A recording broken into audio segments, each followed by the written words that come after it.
नमस्ते भैया। भैया आज कौन से पेज से शुरू करेंगे? बता रहा हूँ। ये पेज नंबर 135। 135। ठीक है एक भैया। एक 135 का जो लास्ट पैराग्राफ है ना, सिद्धि चमत्कार, हाँ जी भैया। वहां से चालू। ठीक है भैया।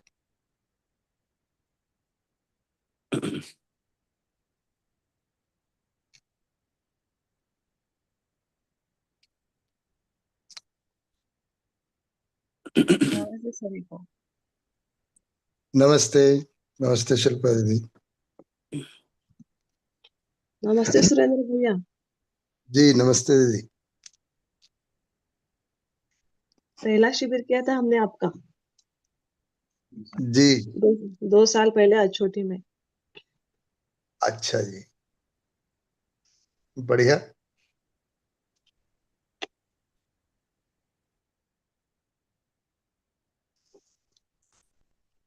तो अध्ययन चालू है दीदी, उसके बाद में कुछ और भी किया है परिचय शिविर के जी बाद? भैया, अर्चना यादव जी पता है क्या आपको?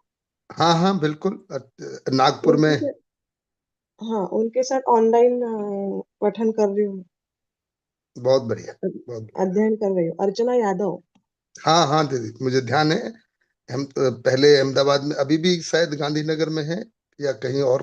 पहले गांधीनगर में थी। अभी बागडोगरा में है वो। हाँ बागडोगरा चली गई जी।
नमस्ते सभी को।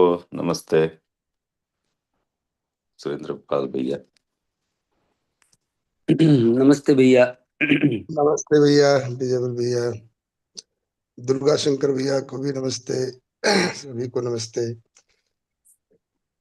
तो कैसे भैया, शुरू कर दें क्या भैया? भैया हाँ भैया, शुरू करते हैं। तो मैं पढ़ूं भैया आज? नहीं भैया, मैं पढ़ लेता हूँ। मेरा गला भी थोड़ा सा अच्छा अच्छा। कर रहा ठीक है भैया जी है ना। जी।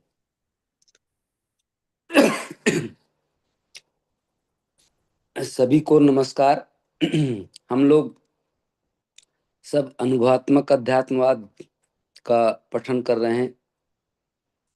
आज पेज नंबर 135 के लास्ट पैराग्राफ सिद्धि चमत्कार से शुरू करेंगे। मैं पढ़ रहा हूँ, सुरेंद्र पाल जी व्याख्या करेंगे। सिद्धि चमत्कार। सिद्धि चमत्कार के मुद्दे पर बहुत सारे वाङ्मय और बहुत सारे लोगों का प्रयास अर्पित हुई। इसी के लिए योगाभ्यास, संयम, शक्तिपात, शक्ति जागरण, इंद्रजाल, सम्मोहन जैसी प्रयोगों को किया जाना देखा गया है। इसके अलावा भी कितनी भी प्रकार के सिद्धि चमत्कार के लिए प्रयत्न किया, जो वाङ्मय रूप में भी नहीं पाया, ऐसा भी लोगों को देखा गया। ये सबका समीक्षा यही है। अभी तक इस धरती पर सर्वशुभ के लिए उपकार, प्रमाण अथवा तर्क संगत मार्ग जो अध्ययन विधि से बोध हो सके, ऐसा कुछ हो नहीं पाया। पुनः यह सब में से समाधि लक्षित संपूर्ण विचारों को मौन स्थली प्रवृत्ति कार्य के अतिरिक्त सभी का सभी यश कीर्ति सुविधा संग्रह के लिए किया गया प्रयासों के रूप में परिणतियां देखने को मिली। जहां तक समाधि के लिए इशारा है, यह घोर परिश्रम के अनंतर होने वाली स्थली के रूप में देखा गया। इस स्थली में सर्व सुख का कोई भी तरीका उपजता नहीं, इसलिए इसे स्वांत सुख कहा गया। यह सही होना देखा गया, परंतु अस्तित्व में सिद्धि और चमत्कार के रूप में कोई चीज नहीं है। जो कुछ है क्रमबद्ध है, नियमित है, संतुलित है और व्यवस्थित है। मानव कुल अभी तक व्यवस्था को ही पहचानने के क्रम में भयादि चारों सीढ़ियों को पार किया है।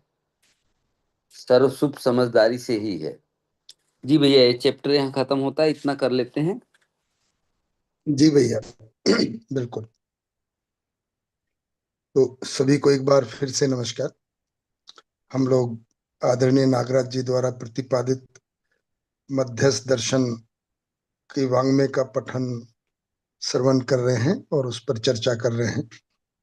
तो इस चैप्टर में आदरणीय नागराज जी ने बहुत सारे मुद्दों को लेकर, जो मानव जाति में भ्रम रहता है कई चीजों को लेकर, उनको एक एक करके स्पष्ट किया है कि कर्ता भोक्ता कौन है, ज्ञान ज्ञाता क्या है, ये सब चीजों को इसमें स्पष्ट किया है ताकि कोई भी डाउट ना रहे। कई बार हम शिविर करते हैं, अध्ययन बिंदु करते हैं और अध्ययन करते हैं, परंतु कुछ ना कुछ गहरी मान्यताएं स्पेसिफिक रह जाती हैं, तो उनको भी करके स्पष्ट किया है। एक बड़ी गहरी मान्यता या प्रयास जो मानव जाति में रहा है वो सिद्धि और चमत्कार का रहा है।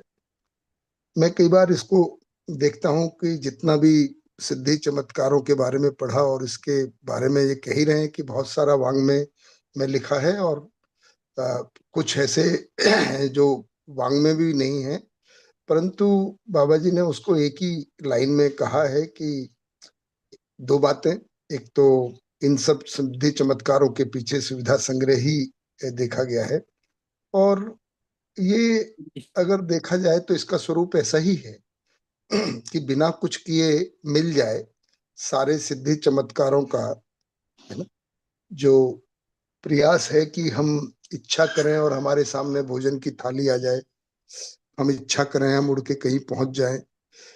मैं कई बार इसको ऐसा सोचता हूं कि ऐसा क्यों मानव चाहता रहा है, क्योंकि मूल चाहना तो मानव की वही होती है जो जो अस्तित्व में सहज स्थितियां होती हैं उनको वो चाहता है।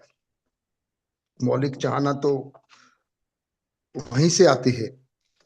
तो इसमें मुझे ऐसा लगता है कि क्योंकि जो स्थिति सत्य है वो तो ऐसा ही है कि हर इकाई व्यापक में डूबी भीगी घिरी है, और उसके फलन में डूबे भीगे घिरे यानी संपृक्त होने के उसमें उसमें ऊर्जा संपन्नता है, क्योंकि व्यापक मूल ऊर्जा है, और व्यापक में होने भर से उसमें जो व्यापक के लक्षण हैं उनका उनसे वो प्रभावित होती है। व्यापक किसी इकाई को प्रभावित नहीं करता है, हर इकाई अपनी अपनी पात्रता के अनुसार व्यापक से प्रभावित होती है। तो फंडामेंटली तो हर इकाई ऊर्जित है और भीगे डूबे घिरे होने से क्रियाशील है, और उसमें नियम नियंत्रण संतुलन है, और इसके मूल चेष्टा इससे होने से मूल चेष्टा है जो उसमें क्रियाशीलता है। और क्रियाशीलता के जो मुख्य पड़ाव हैं वो हैं जो हम पहले कर भी चुके हैं, परंतु कैसे ये इससे जुड़ता है, मुझे कैसे दिखता है, और इस पर हम सब चर्चा कर लेंगे कि उसमें जो श्रम गति परिणाम है, परिणाम के अमृत के रूप में हम गठन पूर्ण हो जाते हैं, तो हम ही वो इकाई हैं जो गठन पूर्ण हो गए हैं और जीवन के रूप में चेतन इकाई के रूप में है, और श्रम का विश्राम चाहते हैं। क्यों चाहते हैं? क्योंकि व्यापक में भीगे डूबे घिरे हैं तो हमें पूर्णता की प्यास है, और हम सुखी होना चाहते हैं, श्रम का विश्राम चाहते हैं, क्योंकि मूल रूप से व्यापक एक सबसे अधिक विश्रामस्थ वास्तविकता है। ना कोई तरंग है, ना दबाव है, ना प्रभाव है, और उसके बावजूद भी इसमें होने भर से हर इकाई क्रियाशील है। तो मूलतः हम में विश्राम की चाहना भी है, परंतु भ्रम ये हो जाता है क्योंकि हमको अपना पता नहीं है, तो हम अमरत्व चाहते हैं, क्योंकि वास्तव में हम अमर हैं, है ना। तो चाहत वैसे ही आ रही है जैसे हम हैं, परंतु हमें अमरत्व का बोध नहीं। परंतु क्योंकि भ्रमवश हम स्वयं को शरीर माने रहते हैं, तो अगर देखा जाए तो सारा प्रयास शरीर को ही अमर बनाने के लिए किया जा रहा है। आज देखा जाए पूरी मेडिकल साइंस, इंजीनियरिंग, जेनेटिक्स, सारा समाज, सारा बाजार कैसे शरीर अमर बना रहे, उसके लिए बहुत सारा प्रयास हो रहा है। एक प्रयास तो ये मानव जाति में दिखता है, क्योंकि मूल चाहत ऐसे ही है कि हम मरना नहीं चाहते, हमको मरना स्वीकार नहीं होता है, और हम मरते भी नहीं है, क्योंकि हम जीवन रूप में जो हम हैं तो अमर ही हैं। तो ये चाहत कैसे पूरी होगी? अमृत के बोध से पूरी हो जाती है। ये फंडामेंटल है। लेकिन जब तक हम भ्रमित हैं और शरीर को ही अमर करना चाहते, रखना चाहते हैं, तो उसके लिए भोग, सुविधा संग्रह और बहुत सारे नाटक चल रहे हैं। दूसरी चाहत विश्राम की है कि हम विश्राम चाहते हैं, परंतु यहाँ पर भी वैसा ही है, क्योंकि हम भ्रमित हैं, और तो शरीर को ही विश्राम, क्योंकि स्वयं को शरीर माने रहते हैं, तो शरीर को विश्राम देना चाहते हैं। जीवन में समस्याएं होती हैं, जीवन परेशान रहता है, लेकिन विश्राम शरीर को देना चाहते हैं। परंतु मौलिक आवश्यकता क्या है कि जीवन विश्राम में रहे, और शरीर तो श्रम के लिए बना ही हुआ है। तो मूलतः तो हम विश्राम चाहते हैं, परंतु वो जो चाहत पूरी होती है वो क्रियापूर्णता से होती है, जब हम साक्षात्कार बोध और अनुभव, यानी कि व्यापक, और व्यापक में जो मैं भी डूबा भीगा गिरा हूँ, जो सहस्तित्व की अनुभूति से क्रियापूर्णता के फलन में विश्राम हो जाता है, श्रम का विश्राम। फिर क्या है, जीवन विश्राम में रहता है और शरीर से श्रम होता रहता है। तो विश्राम का मतलब अकर्मण्यता नहीं है, कुछ करना नहीं है, पर हम भ्रमवश कुछ ना करने को विश्राम मानते हैं। भाग दौड़ करते हैं कि घर में जाके आराम करेंगे, या एक समय रिटायरमेंट हो जाए तो विश्राम, है ना, की स्थिति में पहुंच जाए, तो वो शारीरिक को हम पाना चाहते हैं। और उसी से विश्राम की चाहत से ही सिद्धि चमत्कार जुड़ा हुआ है, कि हमको कुछ ना करना पड़े, और बिना कुछ किए शरीर के से कोई भी श्रम किए बिना हमको सारी सुविधाएं उपलब्ध हो जाए, ऐसी चाहत यहीं से आ रही है। परंतु ऐसा अस्तित्व में नियम नहीं है। इसीलिए कह रहे हैं कि धरती पर ऐसा इन सब के लिए बहुत प्रयास हुए, और इससे लोग ठगे भी जाते हैं। तो इस दो तरह के मानव होते हैं, जो बाबा जी ने 5 कोटि के मानव बताए हैं।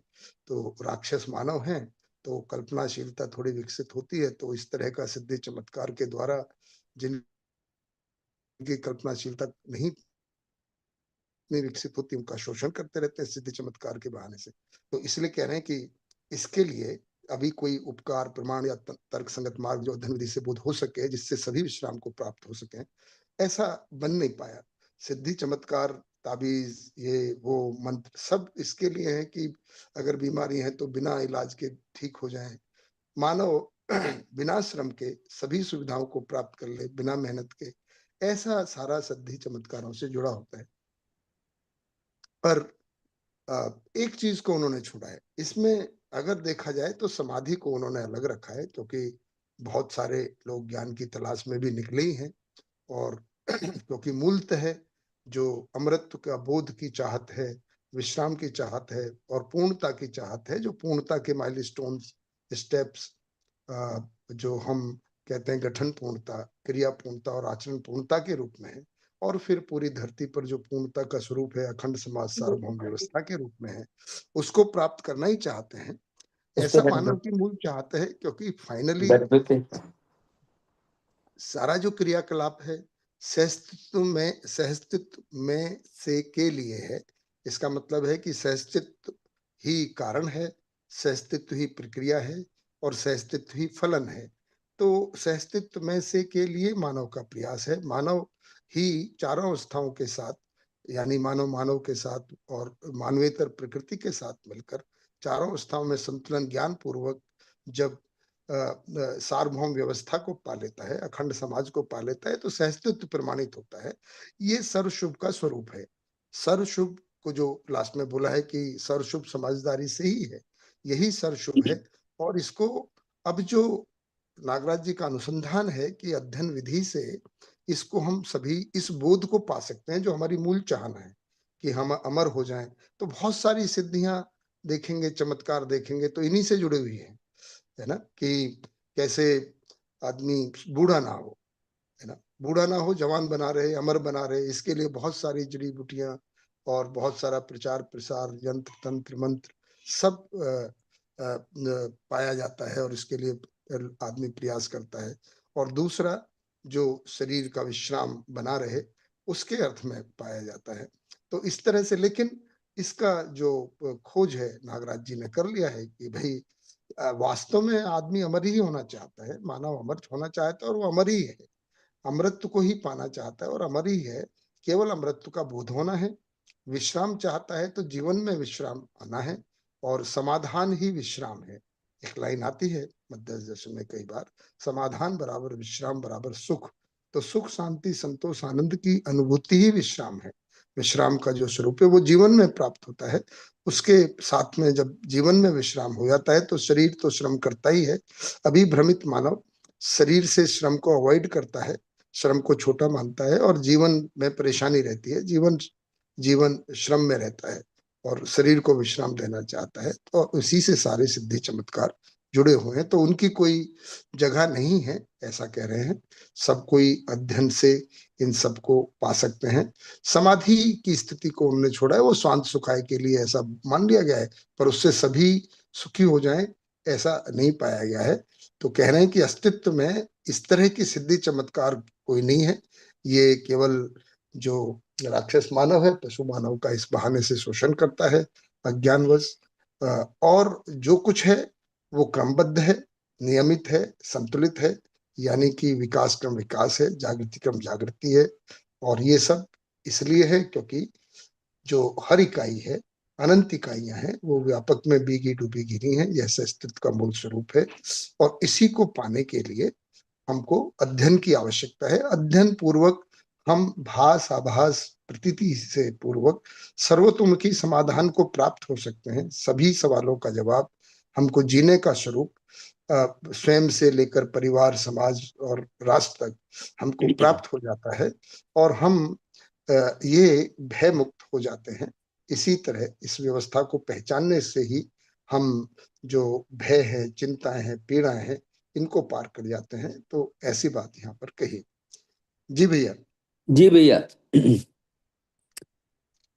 अगला अध्याय है अध्याय 7, जागृति कैवल्य। मानव परंपरा में जागृति कैवल्य शब्द परिचित सा है। सम्मानजनक अभिप्राय में ही इन शब्दों का प्रयोग किया गया है। इतना होते हुए इन शब्दों का अभिप्राय रहस्यमयता के चंगुल में फंसा होने के कारण मानव परंपरा में प्रमाणित होने का संयोग ही नहीं हो पाया।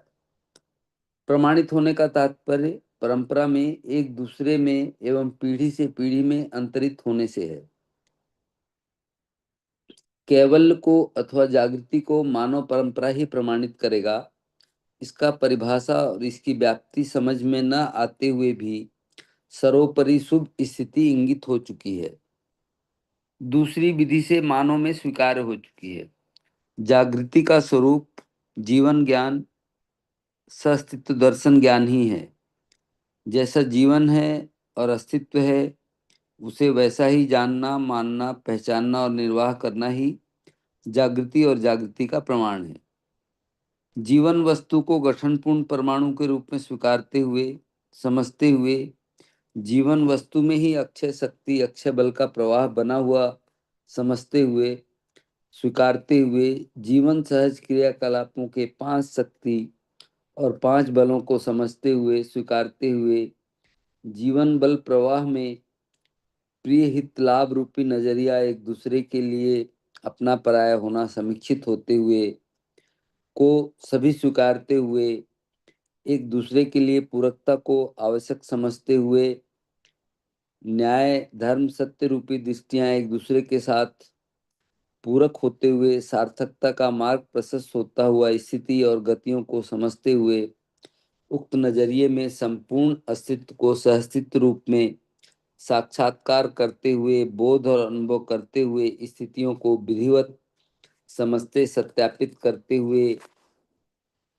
किया हुआ संपूर्ण आचरण अपने में मानवतापूर्ण आचरण होते हुए देखा गया है।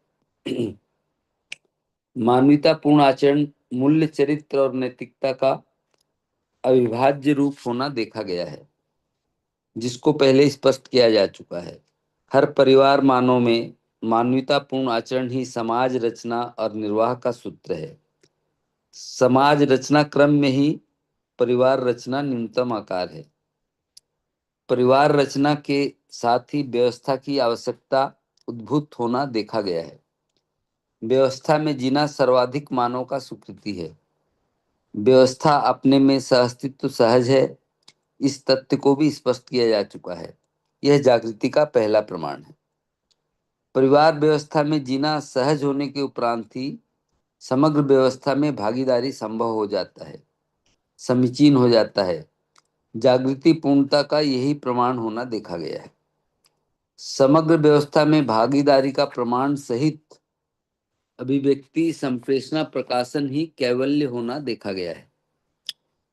कैवल्य अवस्था में सर्वतोमुखी समाधान अनुभव प्रमाण के आधार पर नित्य प्रवाह के रूप में होना पाया जाता है। कैवल्य अवस्था का महिमा यही है। इसी स्थिति में मानव अपेक्षा जीवन अपेक्षा पूर्णतः प्रमाणित संतुष्ट रहना देखा गया। यही भ्रम से मुक्ति अवस्था है। बंधन मुक्ति का सकारात्मक स्वरूप जागृति पूर्णता ही है। भ्रमवशी बंधन का पीड़ा होना पाया जाता है। मानव परंपरा में पीढ़ी से पीढ़ी भ्रमित होने का कारण परंपरा ही भ्रमित रहा है। मानव परंपरा 5 आयाम में प्रमाणित रहना ही जागृति है। स्वभावतः मानव अनेक आयामों में व्यक्त व प्रमाणित होने योग्य इकाई है। उपयोग सदुपयोग प्रयोजनशीलता को साक्षित होने रहने करने योग्य इकाई है। यह सब केवल पद में सार्थक व चरितार्थ होता है। दृष्टा पद जागृति योग फल में ही केवल है, न कि मोक्ष में। जी भैया। जी भैया। तो जैसे नागराज जी कर रहे हैं कि हमारी जो एक एक मान्यता है उसको स्पष्ट कर रहे हैं, और सारी मान्यताएं हम जो माने रहते हैं वो शब्दों के द्वारा ही हैं। हमने जो मानव जाति में भाषा का जो स्वरूप है, भाषा से ही भ्रम पैदा होता है, या हम भ्रमित रहते हैं। भाषा से ही भ्रमित मान्यताएं हैं और भाषा से ही हम जागृति के स्वरूप को पाते हैं। तो इसमें बहुत अच्छे से केवल्य शब्द है, मोक्ष शब्द है, तो उनको लेकर भी बात की है। तो बता रहे हैं कि भाई वैसे तो ये प्रचलित शब्द है मानव परंपरा में, जागृति, कैवल्य, मोक्ष।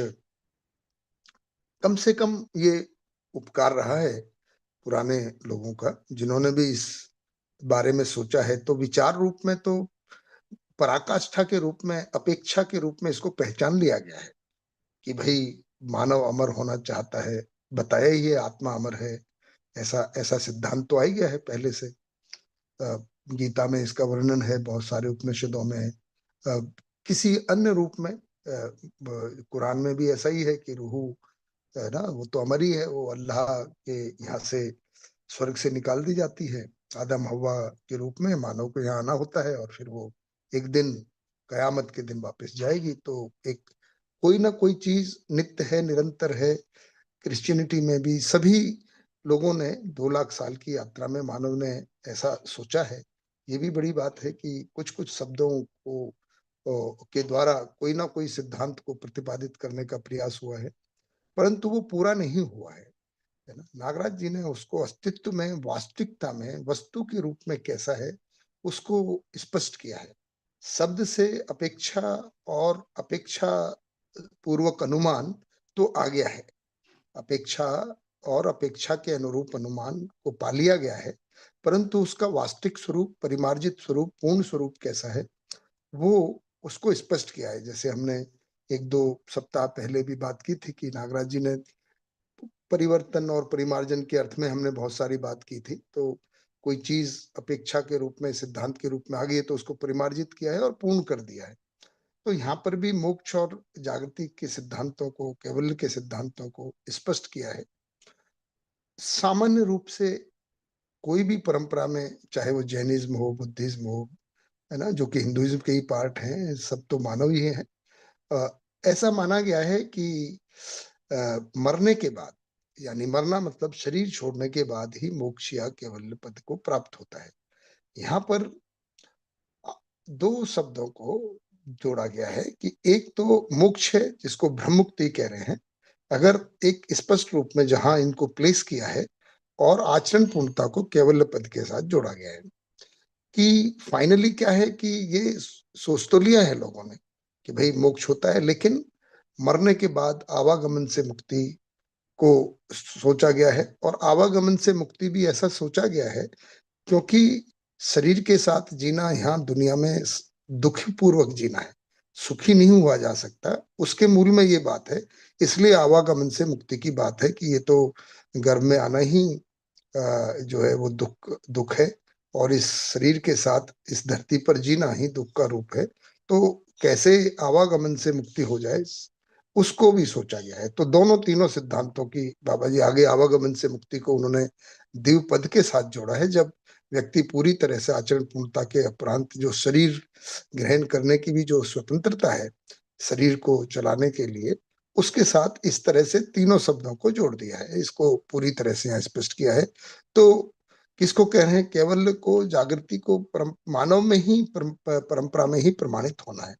तो मरने के बाद की नहीं है, मानव परंपरा में प्रमाणित होने का मतलब है कि शरीर के साथ मानव व्यक्ति, परिवार, समाज, राष्ट्र, अंतरराष्ट्र के रूप में जीते हुए, इस धरती पर ही जीते हुए इसको प्रमाणित होना है। और वो कैसे होगा?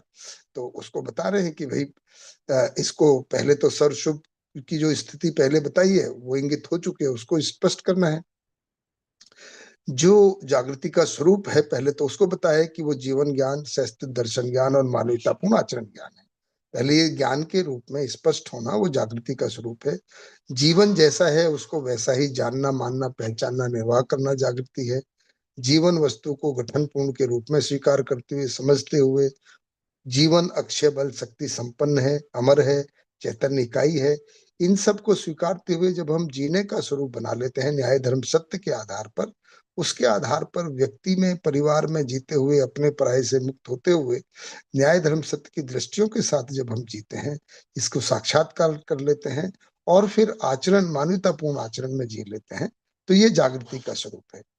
मानवतापूर्ण आचरण का भी स्वरूप स्पष्ट किया है कि वो मूल्य, चरित्र और नैतिकता का विभाज्य रूप है। यानी कि नैतिकता में चरित्र समाये रहता है, चरित्र में मूल्य समाये रहते हैं। मूल्यों का मतलब है कि जो जीवन मूल्य, स्थापित मूल्य, शिष्ट मूल्य, समाज मूल्य, तो और फिर वस्तु मूल्य समृद्धि के रूप में। तो मूल्य, जो मानवतापूर्ण आचरण है, मूल्यों के अनुसार जीना, कि मानवतापूर्ण आचरण में मानव मूल्यों में जीता है। तो जब व्यक्ति के रूप में होता है, समझदारी के साथ साक्षात्कार बोध अनुभव को पा लेता है, तो जीवन मूल्यों में जीता है, स्वयं के साथ में सुख शांति संतोष आनंद में बनाई रहता है। परिवार में जीता है तो स्थापित मूल्य और शिष्ट मूल्यों के साथ जीता है। स्थापित मूल्यों में हमको पता ही है, विश्वास, सम्मान, स्नेह, ममता, वात्सल्य, श्रद्धा, गौरवता, कृतज्ञता, प्रेम, इनका अनुभूत करता है। और इनके अनुसार शिष्ट मूल्यों का आचरण होता है। समाज में धीरता, वीरता, उदारता, दया, कृपा, करुणा, इन मूल्यों के साथ जीता है। और समाज में ही मूल्यों के साथ, चरित्र के साथ जीता है, जो कि दयापूर्ण कार्य व्यवहार और स्व नारी स्व पुरुष और स्वधन के रूप में है। तो इस तरह से मानवतापूर्ण आचरण। और फिर जब समाज में, राष्ट्र में जीता है नैतिकता के रूप में, तो धर्म नीति, अर्थनीति, राज्य नीति का जो तन मन धन का सदुपयोग, सुरक्षा और उपार्जन आवर्तनशील व्यवस्था से, अस्तित्व से व्यवस्था से, इस तरह से मानवतापूर्ण आचरण का स्वरूप है जो समाज रचना के साथ में है। तो इस तथ्य को बिल्कुल स्पष्ट कर चुके हैं कि जब परिवार व्यवस्था में जीता है, समाज व्यवस्था में जीता है, वही समग्र व्यवस्था में जीने का प्रमाण है। और इस तरह सर्वतोमुखी समाधान अनुभव प्रमाण के आधार पर जब हम जीते हैं तो मानव अपेक्षा और जीवन अपेक्षा पूरी तरह से प्रमाणित और संतुष्ट हो जाता है, भ्रम से मुक्त हो जाते हैं। और जो पीढ़ी से पीढ़ी जब अखंड समाज सार्वभौम व्यवस्था की परंपरा बन जाती है, यानी कि सभी आयामों में हम प्रमाणित हो जाते हैं, तो उसी को कैवल्य कह रहे हैं। मोक्ष एक ब्रह्म मुक्ति के रूप में कह रहे हैं और कैवल्य को आचरण पूर्णता के रूप में कह रहे हैं। जी भैया। जी भैया, मानव परंपरा में जागृति होने के लिए अस्तित्व मूलक मानव केंद्रित चिंतन, विश्व दृष्टिकोण को तर्क संगत विधि से अध्ययनगम होने के प्रणालियों से अभिव्यक्त होने के फलन में मानव परंपरा जागृत होना स्वाभाविक है। इसका प्रमाणों का धारक वाहक अध्यापक ही होना पाया जाता है। निर्देशिका के रूप में वांग्मय और धारक वाहकता के रूप में अध्यापक ही हो पाते हैं। विद्यार्थियों को एक मिनट में विद्यार्थियों को जागृत शिक्षा प्रदान करने में समर्थ होना स्वाभाविक है। इस क्रम में मानव परंपरा जागृत होने का संयोग समीचीन है। जागृति निरंतर न्याय समाधान सत्य सहज होता ही है। इसका वैभव ही मानव अपेक्षा और जीवन अपेक्षा के रूप में सार्थक हो जाता है। ऐसे सार्थकता को प्रमाणित करना ही जागृत मानव परंपरा का तात्पर्य है। केवल अवस्था में प्रमाणित होता हुआ मानव में यह देखा गया है कि शरीर यात्रा की आवश्यकता शेष नहीं रह जाती। केवल पद प्रतिष्ठा प्राप्त जीवन जागृति पूर्ण होने के आधार पर जीवन के संपूर्ण क्रियाकलाप शरीर विरचित होने के पश्चात अनुप्राणित रहना देखा गया है। जागृति केंद्रित वैभव जागृति मूलक विधि से संपूर्ण जीवन क्रियाकलापों में जागृति अपने आप में प्रवाहित होता हुआ देखा गया है। बल एक स्थिति, शक्ति एक गति के रूप में कार्यरत रहता है। बल और शक्ति में अविभाज्यता नित्य वर्तमान है। मूलतः बल ही है, महिमा के रूप में शक्तियां हैं। अनुभव मूलतः सहअस्तित्व में जागृति है। अस्तित्व सहअस्तित्व में नित्य वर्तमान जीवन ही, और जीवन में से आत्मा ही अस्तित्व में अनुभूत होना सहज है। अनुभव का स्वरूप जानने मानने का तृप्ति बिंदु पा लेना है। यही भ्रम निर्मूलन का प्रमाण है। अनुभव के अनंतर अनुभव बोध होना एक स्वाभाविक प्रक्रिया है। ऐसे बोध में जानने मानने की स्वीकृति बनी रहती है। यही रितंबरा बुद्धि है। ऐसे बोध संपन्न बुद्धि का प्रवर्तन में ही सहज संकल्प यथा सत्यपूर्ण संकल्प सुदृढ़ रहती ही है। इसलिए सत्य सहज परावर्तन में दृढ़ता को संकल्प के नाम से इंगित कराया गया। यह सत्य प्रभावी होना पाया गया है। सत्य सहज रूप में है, अस्तित्व ही है। इस तथ्य को यथा स्थान में स्पष्ट किया जा चुका है। यह नाम भी सत्य सहज दृढ़ता को इंगित कराता है। इस विधि से सत्य साक्षात्कार सहित चिंतन सहज ही उत्सवित रहना देखा गया है। यही जीवन सहज नित्य उत्सव है। उत्सवापेक्षी चित्रण, तुलन, विश्लेषण, आस्वादन, चयन क्रियाएं उत्सव से अनुप्राणित उत्सवित रहते हैं। यह सब आत्म तृप्ति का ही द्योतक है। आत्मा निरंतर अनुभव तृप्ति सहज विधि से परमानंदित रहना स्वाभाविक रहता ही है।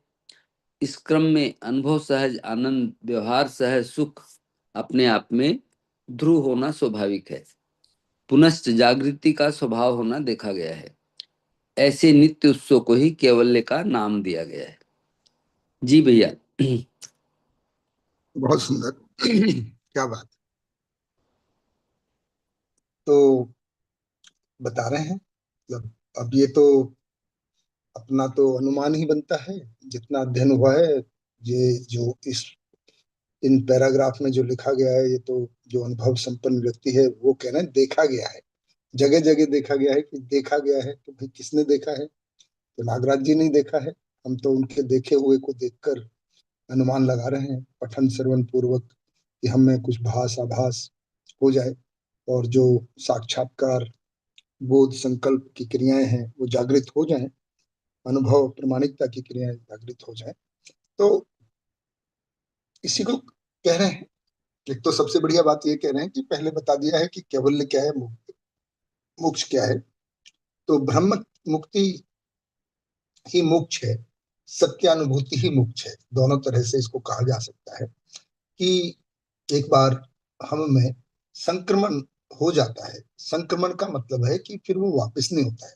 जैसे हमें भास हो जाए तो वो स्थिर नहीं रहता है। भास का मतलब है कि हमको सत्य झलक गया पर उसकी स्थिरता नहीं है। वो बिल्कुल ऐसा ही है कि हमने परिचय शिविर किया और हमको बड़ा आनंद आया 7 दिन, और लगा कि अब तो हम बहुत अच्छे हो गए हैं, कोई क्रोध नहीं आएगा। और 5-6 दिन ऐसा रहता भी है, लेकिन उसके बाद फिर क्रोध आना शुरू हो जाता है, फिर ईर्ष्या द्वेष से ग्रसित हो जाते हैं। फिर कोई कर लेते हैं, हम अध्ययन बिंदु कर लेते हैं, परिचय शिविर और कर लेते हैं, या कोई किताब का एक पठन कर लेते हैं। फिर कुछ दिन तक अच्छी स्थिति होती है, फिर वापस रिवर्स हो जाता है।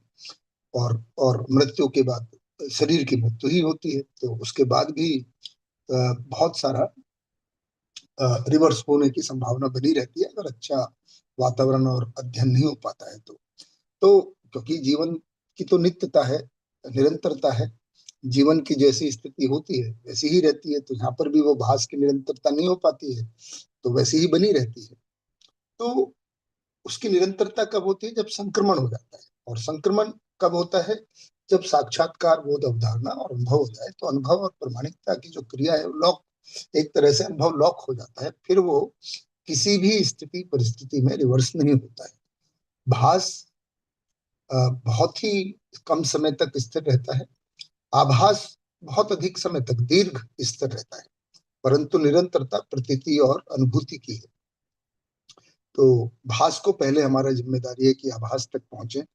आभास का मतलब है कि जब हम तर्क तृप्त हो जाता है और हमारे स्मरण में जो अध्ययन की वस्तु है वो स्थिर हो जाती है, उस स्थिति का नाम आभास है। उस तक पहुंचने से ही हमारे बहुत सारे आवेश शमन हो जाते हैं। तो वो एक शांति जैसी स्थिति हमें, जो तर्क पूर्वक समाधान है वो प्राप्त होता है। लेकिन सर्वतोमुखी समाधान की स्थिरता के लिए प्रतीति अनुभव होना आवश्यक है। तो ये उसी स्थिति की बात कर रहे हैं। तो नागराज जी क्या कह रहे हैं कि भाई पहले तो भ्रम मुक्त हुए, मतलब कि पहले एक संक्रमण को पार हुए जिसका नाम है कि हम सत्य में अनुभूत हो गए और हम में अनुभव की निरंतरता हो गई। यानी सत्य की जो अनुभूति है वो निरंतर बनी रहेगी, किसी भी स्थिति परिस्थिति घटना से वो नहीं हिलने डुलने वाली है। परंतु इसका एक बात कह रहे हैं कि ये अध्ययनगम्य प्रणालियों से होना स्वाभाविक है, यानी कि जागृति की स्थिति को पाना। पर यह है कि हम वांग्मय से चिपक जाएं, ये भी दिक्कत है।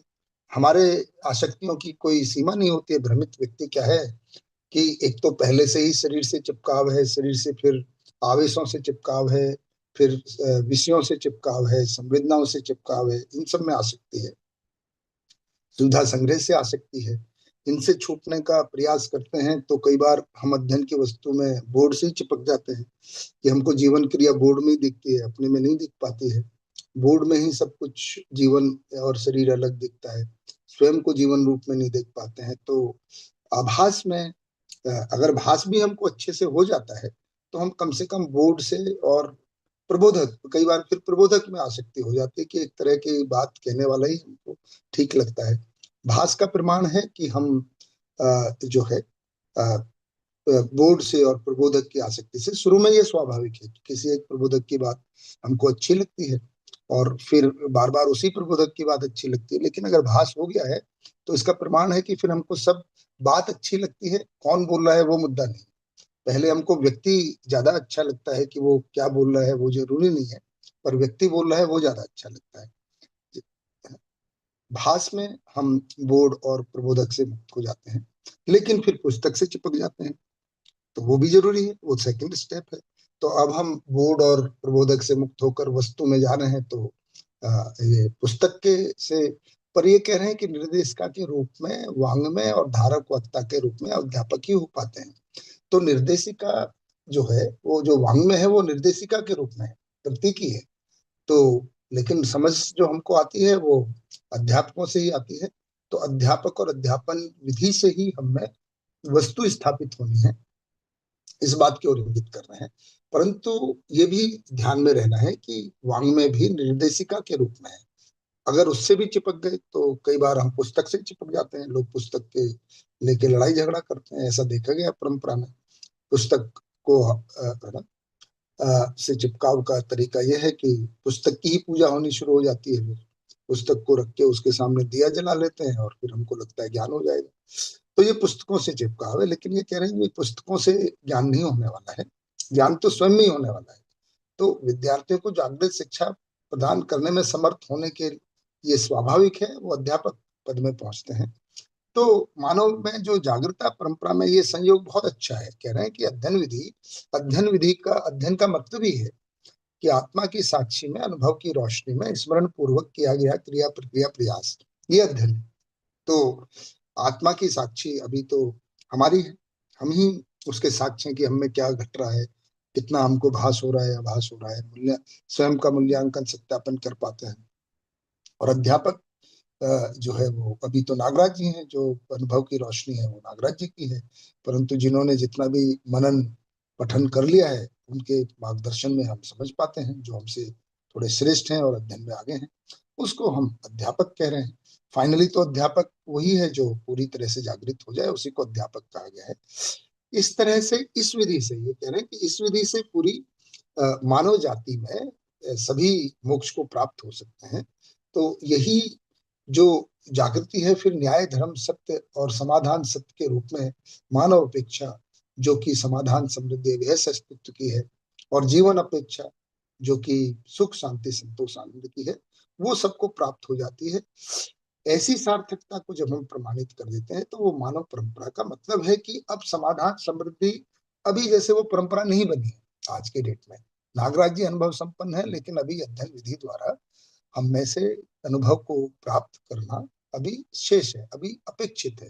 परंतु इसका मतलब ये भी नहीं है कि भाई अभी तो इससे तो कुछ हो ही नहीं रहा है। तो इस पे भी कई बार क्वेश्चन मार्क आ जाता है कि भाई अध्ययन विधि कितनी सफल है। 45-50 साल हो गए बाबा जी ने जब से ये बताया, किसी को तो लग नहीं रहा है। परंतु जितने माइलस्टोन हैं, जो स्टेप्स हैं, है ना, कोई भी विधि का जो प्रमाण होता है, अंतिम पड़ाव तो होता ही है, तो उसको तो अपेक्षा है ही। लेकिन बाकी पड़ाव प्राप्त हो रहे हैं क्या, वो भी एक बात है। कि अगर हमने कोई रास्ता तय किया और हमको बताया गया कि भाई यहाँ से रायपुर से दिल्ली की ओर जाना है ट्रेन से, और बता दिया कि देखो दिल्ली तो आएगी लेकिन बीच में पड़ाव है, नागपुर आएगा, भोपाल आएगा, और झांसी आएगा, और फिर आगरा आएगा, और फिर दिल्ली आएगा। ऐसे मोटे मोटे 4-5 पड़ाव भी, ऐसे तो बहुत सारे पड़ाव हैं छोटे छोटे। अगर ट्रेन का ही एनालॉजी उदाहरण ले रहे हैं, और उदाहरण की एक सीमा ही होती है, उदाहरण पूरी तरह से वास्तविकता को नहीं बता पाता है, केवल इंगित कर पाता है, निर्देशित हो पाता है, जैसे कि वांग्मय है। तो भाषाभास भी पड़ाव है। तो वो तो हो ही रहे हैं, वो तो हम सभी को हो रहे हैं, और मुझे लगता है कि हम सब इसको बता ही रहे हैं। तो जो भी अध्ययन में लगे हैं, मेरी ऐसी स्वीकृति है कि सभी भाषाभास से आगे ही जा रहे हैं, जिन्होंने भी समय लगाया है। तो उस आधार पर ये अनुमान बनता है कि फिर प्रकृति भी होगी, थोड़ा समय का मुद्दा है, तो और अपना निष्ठा को बनाए रखने का मुद्दा है। तो ये करते हुए इस तरह से मानव परंपरा में ये प्रमाणित होता है। और जब ये प्रमाणित हो जाता है तो मानव ही प्रमाणित करता है, परिवार में, समाज में आचरण पूर्णता को प्राप्त कर लेता है, ऐसा बता रहे हैं। कि पहला स्टेप भ्रम मुक्त हुए, सत्य में अनुभूत हुए, एक ही बात हुई। भ्रम मुक्त होना और सत्य में अनुभूत होना एक ही घटना है। सत्य में अनुभूत हुए तो भ्रम मुक्त हुए, और भ्रम मुक्ति ही मोक्ष है, तो मोक्ष को पा लिया। अब ये भी मानव परंपरा में हुआ। मानव परंपरा का मतलब मरने के बाद नहीं, इसी शरीर में जीते हुए हम सुख शांति संतोष आनंद को प्राप्त कर लेते हैं। फिर सुखी होकर जब सुख को प्रमाणित कर लेते हैं, न्याय धर्म सत्य को प्रमाणित कर लेते हैं परिवार में, समाज में, तो ऐसी स्थिति को, प्रमाण को आचरण पूर्णता जब कह रहे हैं, तो उसको कैवल्य कह रहे हैं। अब ये क्या कह रहे हैं, आचरण पूर्णता के बाद में पदमुक्त उसको दिव्य मानव कह रहे हैं। तो पर दिव्य मानव को प्रमाणित होना है समाज में, तो वो प्रमाणित हो गए तो ऐसा कह रहे हैं कि फिर ऐसे व्यक्ति को शरीर यात्रा की आवश्यकता शेष नहीं रह जाती है। ऐसा देखा गया है। तो केवल अवस्था में प्रमाणित होता हुआ मानव में यह भी देखा गया है। तो किसने देखा है? तो भाई अभी नागराज जी ने ही देखा है। और शेष नहीं रह जाती, यानी कि अब शरीर की आवश्यकता नहीं रह जाती, क्योंकि शरीर साधन है। और शरीर साधन है और साधन का प्रयोजन यही होता है कि लक्ष्य तक पहुंचा दे। और जीवन का लक्ष्य ये है कि वो निर्विजन हो जाए, वो पूरी तरह से निर्भ्रम हो जाए, भ्रममुक्त हो जाए और सभी ऐष्णाएं तृप्त हो जाए। तो वो सब हो गया तो अब शरीर की क्या आवश्यकता है? तो ऐसी स्थिति में शरीर की आवश्यकता नहीं रह जाती है, क्योंकि शरीर का जो साधन था जीवन के लिए, शरीर का जो प्रयोजन था वो यही था कि भ्रममुक्त हो जाए, जो मानव की परिभाषा है, मनाकार को साकार करने वाला, मन स्वस्थता का आशावादी और प्रमाणित करने वाला। प्रमाणित कर लिया, मन स्वस्थ भी हो गए, तो अब क्या आवश्यकता है शरीर की? कोई आवश्यकता नहीं रह जाती है।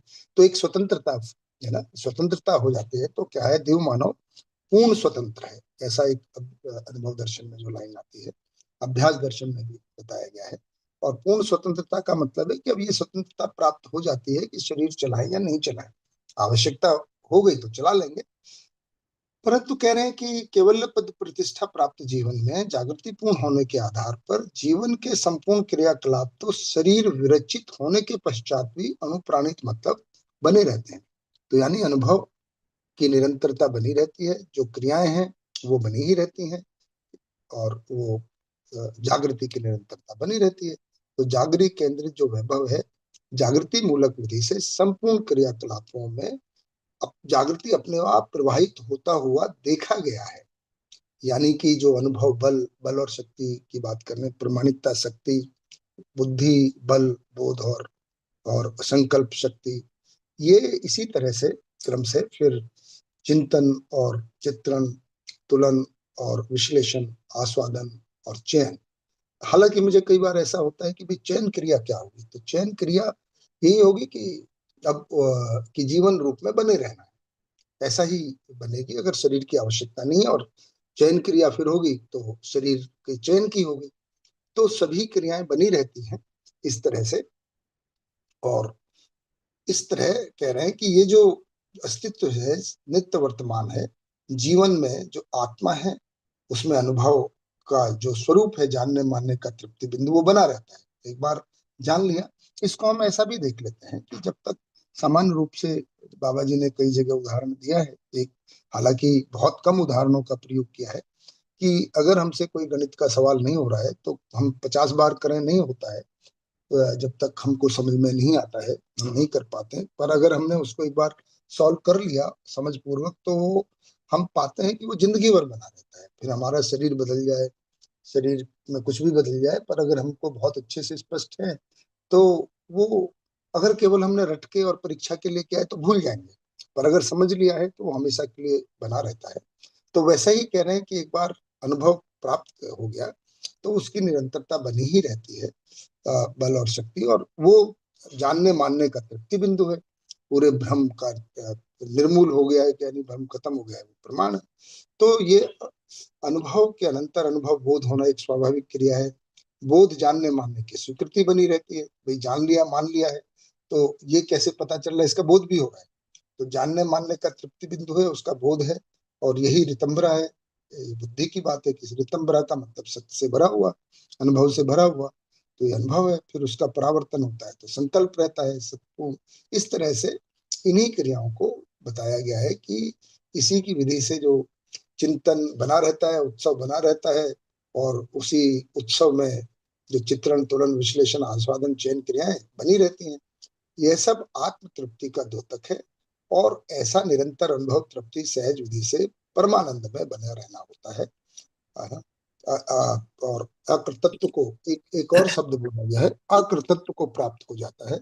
यानी कि कुछ भी अब करने की आवश्यकता नहीं रह जाती है ऐसे व्यक्ति को, जो आचरण में प्रमाणित हो जाता है, समाज में, व्यवस्था में जीकर प्रमाणित हो जाता है।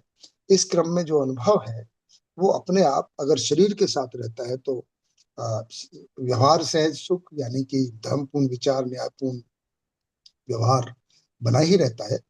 और इस तरह से हम देखते जाते हैं कि जागृति ऐसा ही है, और इसी तरह जो उत्सव की नित्यता है उसी का केवल नाम दिया गया है। जी भैया। जी भैया, बहुत बड़ी। नित्य उत्सव हर मानव का वांछित अभिप्सा है।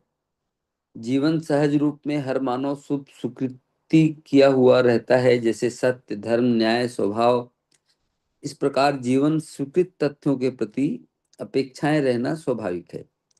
ऐसी अपेक्षाएं सर्वमानव में विद्यमान है, इसलिए सर्वमानव में से के लिए सर्वशुभ समीचीन है।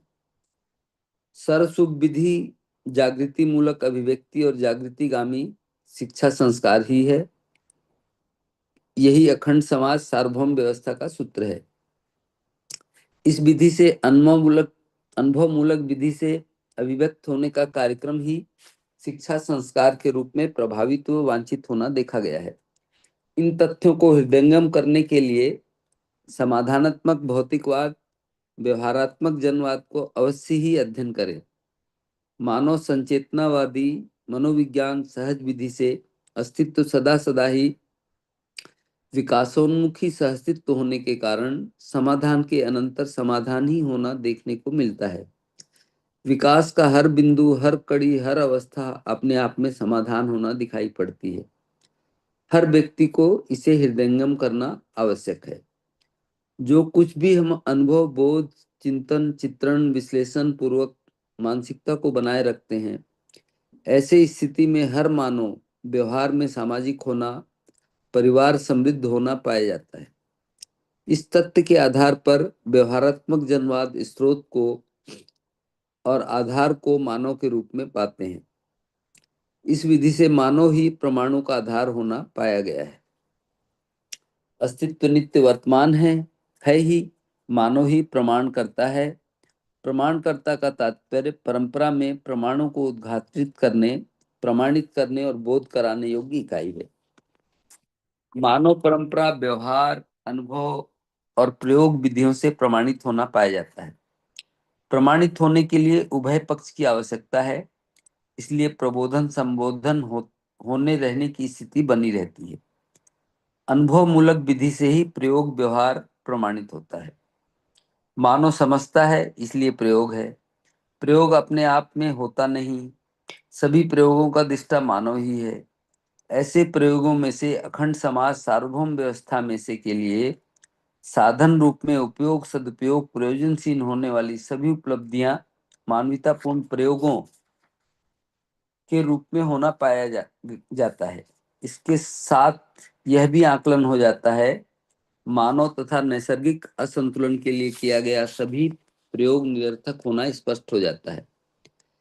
इस प्रकार प्रयोगों में से जो कुछ भी हम पाते हैं, यह सामान्य आकांक्षा और महत्वाकांक्षा संबंधी वस्तुओं के रूप में ही होना पाया जाता है। आज की स्थिति में इन वस्तुओं को पाने के लिए आवश्यकीय मानसिकता सहज ही लोक व्यापीकरण हो चुकी है। इनका उपयोग, सदुपयोग, प्रयोजनशीलता कर्तलगत नहीं हो पाई है, इसलिए इनके अव्यय को अर्थात अमान्यतावश अव्यय की संभावना दिखाई देती है। इसका समन, उपाय, समाधान, मानवतापूर्ण पद्धति, प्रणाली, नीति सम्मत सार्वभौम व्यवस्था, अखंड समाज को जानने, मानने, पहचानने, निर्वाह करने की आवश्यकता है। यही अस्तित्व मूलक मानव केंद्रित चिंतन, ज्ञान सहज अस्तित्वपूर्ण विधि पूर्ण परिवार मूलक स्वराज व्यवस्था को साकार करना ही है। जी भैया। जी भैया। तो नागराज जी का जो शैली है ना, वो जूम इन जूम आउट व्यक्ति, परिवार, समाज, राष्ट्र सबको निरंतर फोकस में लाते रहते हैं। कभी कभी व्यक्ति पर फोकस करते हैं, कभी परिवार पर, कभी समाज पर, कभी राष्ट्र पर, क्योंकि अस्तित्व सहअस्तित्व है और अविभाज्य है। अस्तित्व सहअस्तित्व में जैसा हमको दिखता है, जो समझ में आया है, तो उसी को अलग अलग तरीके से हमारा ध्यान आकर्षण हो और हम भी समग्रता में देखने का अभ्यास हमको बन जाए। कि हम सापेक्षता में जब तक देखते हैं तो परेशान रहते हैं, समग्रता में देखते हैं तो आनंद में रहते हैं, वही दृष्टापद है। तो दृष्टापद तो अनुभव के साथ है, उसी का हमको अभ्यास करना है और उसकी निरंतरता के लिए फिर साक्षात्कार बोध अनुभव है। परंतु उसकी झलक तो हमको पठन श्रवण से हो ही जाती है, और पठन श्रवण पूर्वक ही भास होता है, ऐसा बताया ही है। तो हमारा पठन श्रवण करने के लिए क्या क्या करना है उसको भी फिर कह रहे हैं कि भाई, एक तो ये बात कह रहे हैं कि ऐसी नित्य उत्सव को केवल नाम दिया गया है कि जो अनुभव सहज प्रमाण के साथ जो सुख शांति संतोष आनंद की स्थिति है वो निरंतर बनी रहती है, तो वही नित्य उत्सव है। और नित्य उत्सव की जो अभीप्सा यानी इच्छा है वो हर मानव में है। हर मानव ही नित्य उत्सव को पाना चाहता है।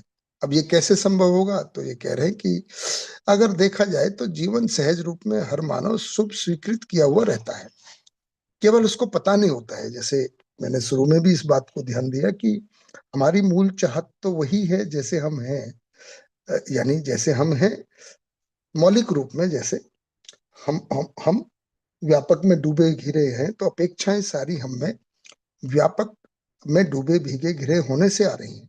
और व्यापक जैसी वास्तविकता है, हम उससे प्रभावित हैं। हर इकाई व्यापक से प्रभावित है ना, क्योंकि हम व्यापक में भीगे डूबे घिरे हैं। तो व्यापक कैसा है? नित्य है ना, सत्य है, शुद्ध है, बुद्ध है, अखंड है, ऊर्जा है, पूर्ण है, मूल ऊर्जा है। ये सब व्यापक के लक्षण हैं। हम भी ऐसा ही होना चाहते हैं।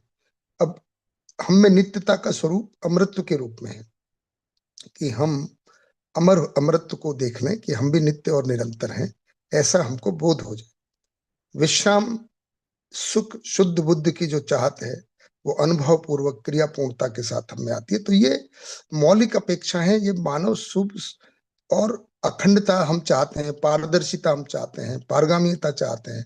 तो पारगामियता का मतलब है हम सभी के साथ संबंध को देख लें, ये पारगामियता का स्वरूप है। अपने पराये से मुक्ति का होना वो पारगामियता है। और फाइनली अनुभव में अंतर्यामित्व को देख लेना कि जैसा मैं आत्मा के रूप में और जीवन रूप में सभी अंश व्यापक में भीगे डूबे गिरे हैं, ऐसे सभी अंश ही व्यापक में डूबे घिरे हैं। मैं कोई स्पेशल नहीं हूँ, सभी एक क्रम में हैं, सभी एक व्यवस्था में एक सूत्र में जुड़े हुए हैं। सबका सबका अपना अपना मूल्य है, अपना अपना प्रयोजन है। इस सब को देखना तो मैं विरोध मुक्त हो जाता हूँ, किसी से भी छोटे बड़े से मुक्त हो जाता हूँ, अहंकार द्वेष विरोध से मुक्त हो जाता हूँ। इस तरह से ये सर्व शुभ का जो स्वरूप है ये स्वीकृत किया रहता का मतलब ये अपेक्षा में तो बना ही रहता है, ऐसा कह रहे हैं। जीवन सहज रूप में, पर मुझको ना जीवन का पता है अभी, ना अमरत्व का पता है। इसको बोध हो जाए, इसी के लिए सारा अध्ययन है। और लेकिन न्याय धर्म सत्य की अपेक्षाएं तो स्वाभाविक है, और ये अपेक्षाएं सर्व मानव में विद्यमान है। इसीलिए सर्व शुभ हो सकता है, क्योंकि सर्व मानव में ये अपेक्षा बनी रहती है, क्योंकि सभी मानव जीवन और शरीर के संयुक्त स्वरूप में समान है। देयरफॉर सर्व शुभ समीचीन है, यानी कि हमेशा उसके प्रमाणित होने की संभावना उपलब्धि है। ये सब बात को बता रहे हैं कि ऐसा अस्तित्व है। अब ये होगा कैसे, तो ये कह रहे हैं कि भाई जो सर्व शुभ विधि है वो जागृति मूलक अभिव्यक्ति और जागृति गामी शिक्षा संस्कार ही है। यानी कि जागृति मूलक विधि से जब हम परिवार समाज राष्ट्र यानी जागृति अनुभव मूलक विधि से जीते हैं तो वो है। और इसके लिए होगा कैसे, तो जागृति कैसे होगी, तो उसके लिए शिक्षा संस्कार है। तो यही अखंड समाज सार्वभौम व्यवस्था का सूत्र है।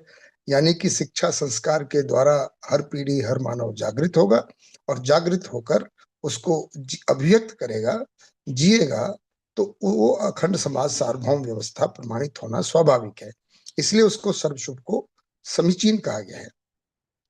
इस विधि से अनुभव मूलक विधि से अभिव्यक्त होने का कार्यक्रम शिक्षा संस्कार के रूप में देखा गया है कि भाई अब जो शिक्षा देने वाला है वो कह रहे हैं कि वो अनुभव मूलक विधि से अभिव्यक्त होगा, और जो जागृतिगामी है वो विद्यार्थी होगा, जो ऊपर भी बात कही गई है। तो ये सूत्र है। अब इन इन सब को कैसे ये प्रभावित होगा, कैसे सब होगा, इनको कह रहे हैं कि इन सब चीजों को समझने के लिए हमको भौतिकवाद जो समाधान है वो भौतिकवाद है, व्यवहारात्मक जनवाद का अवश्य ही अध्ययन करें, मानव संचेतनावादी मनोविज्ञान का अध्ययन करें, फिर संविधान का भी अध्ययन करें, और इसके मूल में अध्यात्मवाद तो पढ़ ही रहे हैं, और समाजशास्त्र भी है ना, अर्थशास्त्र भी है, दर्शन की चारों किताबें हैं। तो कुल मिलाकर आप हमको समझ में आएगा जब भौतिकवाद पढ़ेंगे तो बोलेंगे कि भाई जनवाद का भी अध्ययन करें और अध्यात्मवाद का भी अध्ययन करें। जीवन विद्या एक परिचय से ही लिख दिया है कि पूरा वाङ्मय का स्वरूप जो 4 दर्शन, 3 वाद, 3 शास्त्र और संविधान, इन सब का अध्ययन ही करें। कुल मिला के ऐसा ही कह रहे हैं। तो लेकिन बीच बीच में नागराज जी के कहने का तरीका है कि भाई व्यक्ति ऐसा ना सोचे कि एक किताब पढ़ ली तो पर्याप्त है। हर किताब में बाकी किताबों के लिए एक वो दिया ही हुआ है रेफरेंस, और उसका कॉन्टेक्स्ट बता देते हैं। तो इस तरह से जो अखंड समाज सार्वभौम व्यवस्था का सूत्र है, उसको प्रमाणित होने की जो कड़ी से कड़ी जुड़ना है, वो पूरी हमको दिख जाती है। और हृदयंगम करने का मतलब है कि ये जब हम हर विकास के हर बिंदु को, विकास क्रम विकास, जागृति क्रम जागृति, हर कड़ी हर अवस्था को अपने आप में देख लेते हैं, तो हमको सर्वतोमुखी समाधान हो जाता है। उसको हम अगर हृदयंगम के 2 स्टेप है। हृदयंगम का मतलब इतना ही है कि पहले हमारे साथ वो तर्क पूर्वक हमारे स्मरण में आ जाए, और फिर हम जो जीने का डिजाइन हमको स्पष्ट हो जाए, अखंड समाज सार्वभौम व्यवस्था का डिजाइन हमको स्पष्ट हो जाए, उसके अनुसार हमारा जीने का स्वरूप जो परिवार में आवाज एकदम संबंध। स्लो हो गई है मेरी में है या सभी को भैया? नहीं भाई, आवाज तो आ रही भैया। आ रही है? अच्छा, थोड़ी स्लो हो गई थी मेरे मेरे भैया उसमें आपके कुछ हो। फोन पे कोई मैसेज आ गया हाँ होगा, कई बार ऐसे भी होता है ना, हाँ, वो ठीक है भैया, पैरेलल ठीक। में कुछ मैसेज आ जाता है। जी भैया। नहीं, तो स्लो हो गई थी भैया वैसे। अच्छा, तो भैया फिर वो मेरे नेटवर्क में कुछ हुआ होगा, है ना, दोनों के संयोग से ही, है ना, चलता है। जी। तो बहुत बढ़िया भैया। तो जब हम इस विधि से सबको देख पाते हैं संपूर्णता में, हम एक एक 2 अंश के परम ह्रास से परम विकास, 2 अंश के परमाणु की व्यवस्था से लेके अखंड समाज सार्वभौम व्यवस्था हमारे चित्रण में, हमारे में आ जाती है, और सार्वभौम व्यवस्था के रूप में तर्क पूर्वक हमको स्वीकार हो जाती है। उसके अनुसार मेरा खुद का एक व्यक्ति और परिवार में समाधान समृद्धि पूर्वक जीने का स्वरूप स्पष्ट हो जाता है। इसको हृदयंगम कह रहे हैं। इतना हो जाना हृदयंगम है। और जब हम इसको जीते हैं तो हम अनुभव, बोध, चिंतन और चित्रण और जो बाकी क्रियाएं वो हो जाती हैं।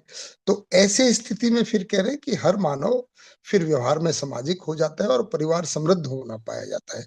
तो अनुभव मूलक विधि से ही जीना बनता है, ऐसा उस प्रमाणित होना बनता है। तो केवल स्थिति तक पाने के लिए अनुभव, जो कि जानने मानने का तृप्ति बिंदु है, वो होना आवश्यक है। और उसके लिए शिक्षा से हम अध्ययन की तरफ बढ़ सकते हैं। इस क्रम को बता रहे हैं, और ये हमको बार बार ही बता रहे हैं, और हमको पता है, उसी के लिए हम अध्ययन कर रहे हैं। तो फिर कह रहे हैं कि ऐसा हो जाता है, तो फिर हम कैसे इन सब बातों पे बात करेंगे। तो इस तथ्य के आधार पर व्यवहारात्मक जन्माद स्रोत को और आधार को मानव के रूप में पाते हैं। तो फिर हम इन्हीं सब मुद्दों को हमारे बीच में चर्चा के मुद्दे बनते हैं, परिवार में चर्चा के मुद्दे बनते हैं। तो व्यवहारात्मक जनवाद को जब पढ़ते हैं तो हम बात किस पे करें। कई बार ऐसा होता है कि लोगों को ये बड़ी समस्या होती है घरों में कि हम क्या बात करें, हमारे पास तो कुछ बात करने को रहता ही नहीं है। खाना पीना के अलावा खाना हो गया और बच्चों के साथ होमवर्क हो गया, उसके ज्यादा बहुत ज्यादा बात करने को नहीं रहता है। तो क्या बात की जाए, उसके लिए व्यवहारात्मक जनवाद में बहुत सारे मुद्दों को बोला जाता है, बताया गया है, और कैसे वो हम प्रमाणित होकर जी सकते हैं। और जो अस्तित्व है, जो जो अस्तित्व नित्य वर्तमान है, और प्रमाणित करने वाला जो जो भी प्रमाण है कि अनुभव के आधार पर जो स्वयं में सुख शांति संतोष के आधार पर प्रमाण है, समाधान के आधार पर प्रमाण है, उसी तरह परिवार में समाधान और समृद्धि का प्रमाण है, समाज में परस्पर विश्वास के रूप में जो प्रमाण है, जब व्यवस्थाएं प्रमाणित होती हैं, तो ये सब मानव ही प्रमाणित करता है। और इस तरह जो मानव ही स्वयं प्रमाणित करता है, और दूसरों को बोध कराने योग्य इकाई भी मानव ही है। इस तरह से हम इसको कर पाते हैं। जी भैया, एक पैरा और कर लें क्या? लेकिन हाँ एक देखिए। पैरा तो हो ही जाए। मैं पूरा आगे कर लेता हूँ भैया, वो भी पढ़ लिया है जी, अभी है टाइम। मैंने थोड़ा सा समय देखा कि जी जी। अभी है भैया। जी भैया। तो मानव ही इसको कर पाता है। और मानव ही कैसे प्रमाणित कर पाता है, तो इसके लिए कह रहे हैं 3 आधार हैं प्रमाण के भी आधार बताए गए हैं। व्यवहार है, अनुभव है और प्रयोग है। तो अब प्रमाणित होने के लिए उभय पक्ष की आवश्यकता है, ये बहुत बढ़िया बात कह रहे हैं। इससे पहले वाले चैप्टर में ये बताया है कि एकांत में कोई प्रमाण नहीं है, अकेले मानव का कोई कार्यक्रम नहीं है, ना समझने का है और ना ही समझ को प्रमाणित करने का है। उसके लिए उभय पक्ष की आवश्यकता है। उभय पक्ष मतलब मानव मानव के साथ में और मानव प्रकृति के साथ में, यही दो उभय पक्ष बनते हैं। और इसके लिए समझने के लिए जो समझ को प्रमाणित होना होता है, वो जो अनुभव को हो गया है वो अपनी समझ को प्रमाणित करता है। कैसे? कि भाई दूसरों को समझाने में सहयोग हो जाए, तो उसी के लिए फिर प्रबोधन और संबोधन की स्थिति बनती है। और अनुभव से ही प्रयोग और व्यवहार और अनुभव प्रमाणित होते हैं। तो अनुभव का प्रमाण है स्वयं में सुख शांति संतोष आनंद, स्वयं में समाधान और दूसरों के समझने में सहयोगी हो जाना, ये अनुभव का प्रमाण है। अगर हमको कोई बात समझ में आई है तो हम दूसरे तक पहुंचा पाते हैं, ये हमारी समझ का प्रमाण है। अगर हम नहीं समझा पाते तो अभी हमारे ही समझ में कमी है। इसका मतलब ये नहीं है कि दूसरा समझ नहीं सकता है। सामान्य रूप से भ्रमित स्थिति में, रहस्यमय स्थिति में जब हम अनुभव को, ज्ञान को पाते हैं, तो ये मान्यता रहती है कि हम तो समझ गए हैं, हमको तो बहुत सब पता है, लेकिन दूसरा व्यक्ति समझने लायक नहीं है, उसकी पात्रता ही नहीं है ना। ऐसा बोल देते हैं कि तुम अभी नहीं समझ सकते, तुमको नहीं समझ में आएगा। बाबा जी हमेशा इस बात को कहते थे कि अगर मैं नहीं समझा पा रहा हूं तो मेरे समझाने में मुझे और देखना है, मुझे अपनी समझ को पूरा करना है। दूसरा तो समझने के लिए पात्रता के साथ में रहता ही है, और हम पात्रता को भी विकसित कर सकते हैं, जो कृपा का स्वरूप है समझदार व्यक्ति। तो इस तरह से अनुभव का प्रमाण है कि दूसरों को बोध करा देना, दूसरों को भास करा देना, आभास करा देना, यहाँ तक पहुंचा देना का मतलब वो अनुभव प्रमाण है। फिर व्यवहार प्रमाण क्या है? व्यवहार प्रमाण है उभय तृप्ति, मूल्य संबंधों में मूल्यों का निर्वाह, मूल्यांकन कर पाना और मूल्यांकन के साथ में उभय तृप्ति को कर पाना, ये व्यवहार प्रमाण है।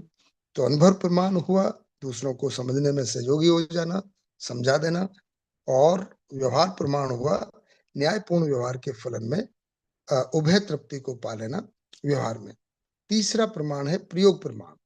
प्रयोग प्रमाण कह रहे हैं कि भाई जो जो प्रकृति के साथ उमय समृद्धि को पा लेना। अभी ऐसा कह रहे हैं कि आज मानव ने, और ये सब तीनों प्रमाण अखंड समाज सार्वभौम व्यवस्था के लिए आवश्यक है, परंतु आज मानव ने इन सब चीजों को तो पा लिया है। सामान्य आकांक्षा, महत्वाकांक्षा की संबंधी वस्तुओं को पा लिया है, लेकिन नैसर्गिक संतुलन के लिए अभी सारे प्रयोग निरर्थक दिख रहे हैं। और आज की स्थिति में इन वस्तुओं को तो पा लिया है, लेकिन इनका जो प्रयोग है, इनका जो उपयोग है, सदुपयोग है, और जो प्रयोजनशीलता है, यानी कि समृद्धि के अर्थ में, अखंड समाज सार्वभौम व्यवस्था के अर्थ में जो इन चीजों का उपयोग सदुपयोग है, वो अभी कर्तलगत नहीं हो पाया है। यानी कि प्रयोग प्रमाण को ये बता रहे हैं कि वो भी तब होगा जब अखंड समाज सार्वभौम व्यवस्था, समाधान, समृद्धि अगर प्रमाणित होता है तो वो प्रयोग प्रमाण है। उभय समृद्धि को पा लेना ही प्रयोग प्रमाण है।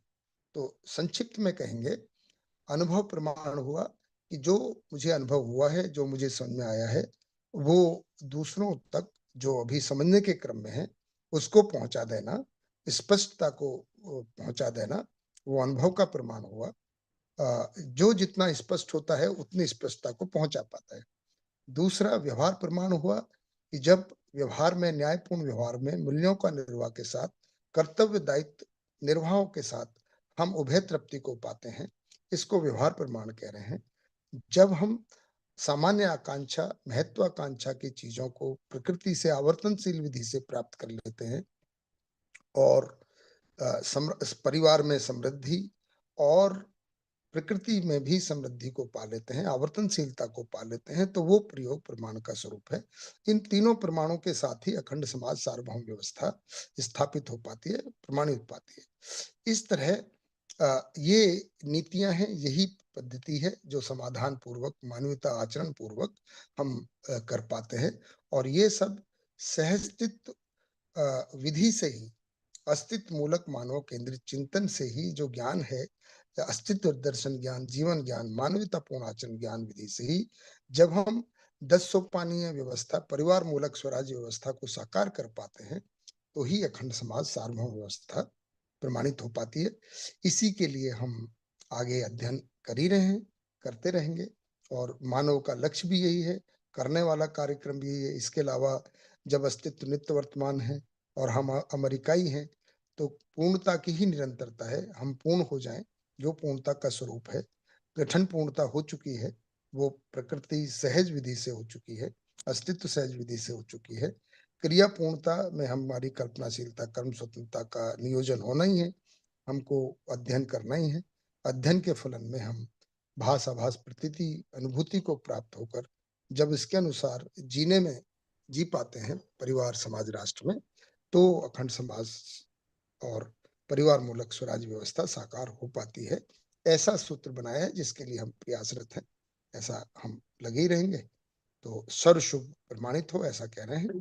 तो मुझे लगता है आज भैया यहाँ तक पढ़ लें। हाँ भैया, आज अभी यहीं थोड़ा तक कर लेते हैं। हाँ जी, तो चर्चा के लिए अब ओपन कर लेते हैं जी भैया। भैया जी। इससे पहले आज का बहुत बढ़िया है, आपका इसमें कोई विचार है और ऐड करना है तो भैया रख सकते हैं। पहले भैया आप ही। हाँ भैया, ये तो मतलब एक तरह से, मतलब जो जागृति और कैवल्य वाला जो चैप्टर है ना, जी ये तो पूरा, मतलब पूरे दर्शन का एक, मतलब मानव को करने योग्य जो चीजें हैं उसका सारांश जैसा है।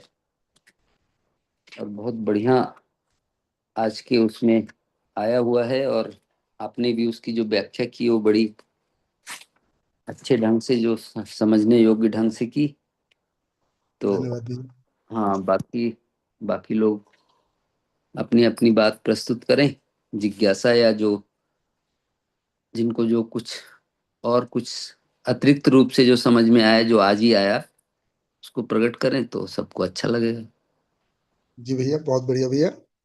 धन्यवाद आपके शुभ विचारों के लिए भी, बहुत ही उत्साहवर्धक हैं। तो तो ऐसा ऐसा करते हैं, सामान्य रूप से हम फिर योगेश भैया से पूछते हैं। योगेश भैया और बाकी लोग इस पे अपना, पहले योगेश भैया, फिर सुरेंद्र प्रताप भैया का हैंड रेज है। तो योगेश भैया आप कुछ कहना चाहेंगे, फिर सुरेंद्र प्रताप भैया। जी भैया। नमस्कार भैया। भैया नमस्ते। सभी को नमस्ते। सभी को नमस्कार भैया। मैं थोड़ा लेट जुड़ा था, लेकिन जितना मैंने जो सुना बहुत बढ़िया रहा। बहुत विस्तार करके आपने जो है सभी चीजों को रखा है। ये जो प्रमाण त्रय को भी रखा, बहुत मतलब जो है उससे स्पष्टता मिली। फिलहाल मुझे ऐसा लगता है कि कोई खास चीज है नहीं मेरे पास शेयर करने के लिए, लेकिन जब भी कोई संदर्भ आएगा मैं जरूर जो है अपनी बात रखूंगा भैया। बहुत बढ़िया भैया जी, जी बहुत सुंदर। तो भैया सुरेंद्र प्रताप भैया नमस्ते, फिर विजयबल नमस्ते भैया भैया, करेंगे। नमस्ते नमस्ते सभी को। भैया जी। बहुत शानदार चर्चा हुई है, बहुत आनंद आया।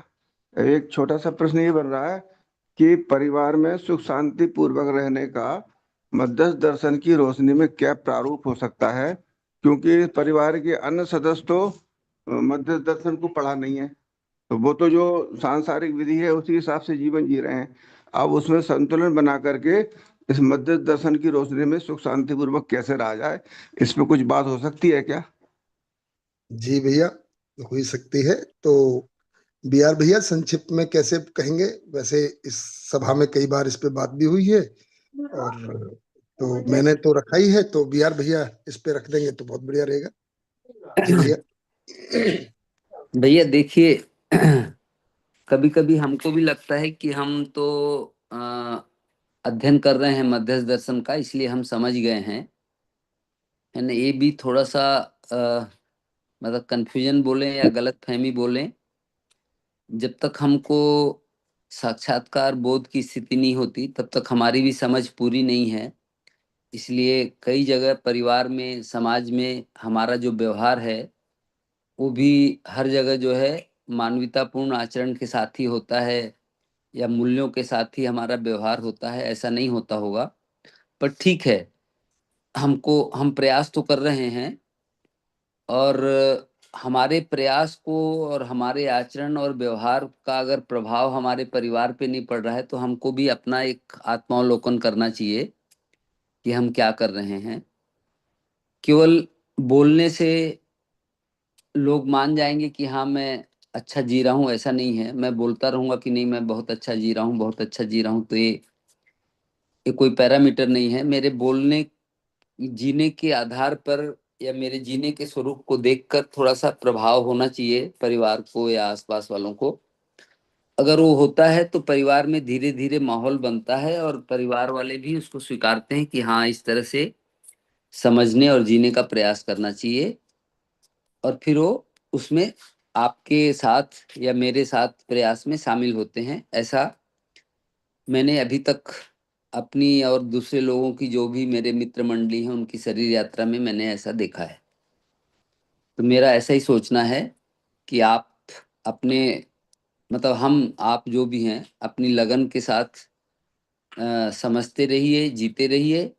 परिवार वाले किसी न किसी दिन सहमत होंगे और आपके अनुसार या दर्शन के अनुसार जीने के लिए तैयार होंगे ही, तत्पर होंगे ही। जी भैया, हो गया मेरे बात।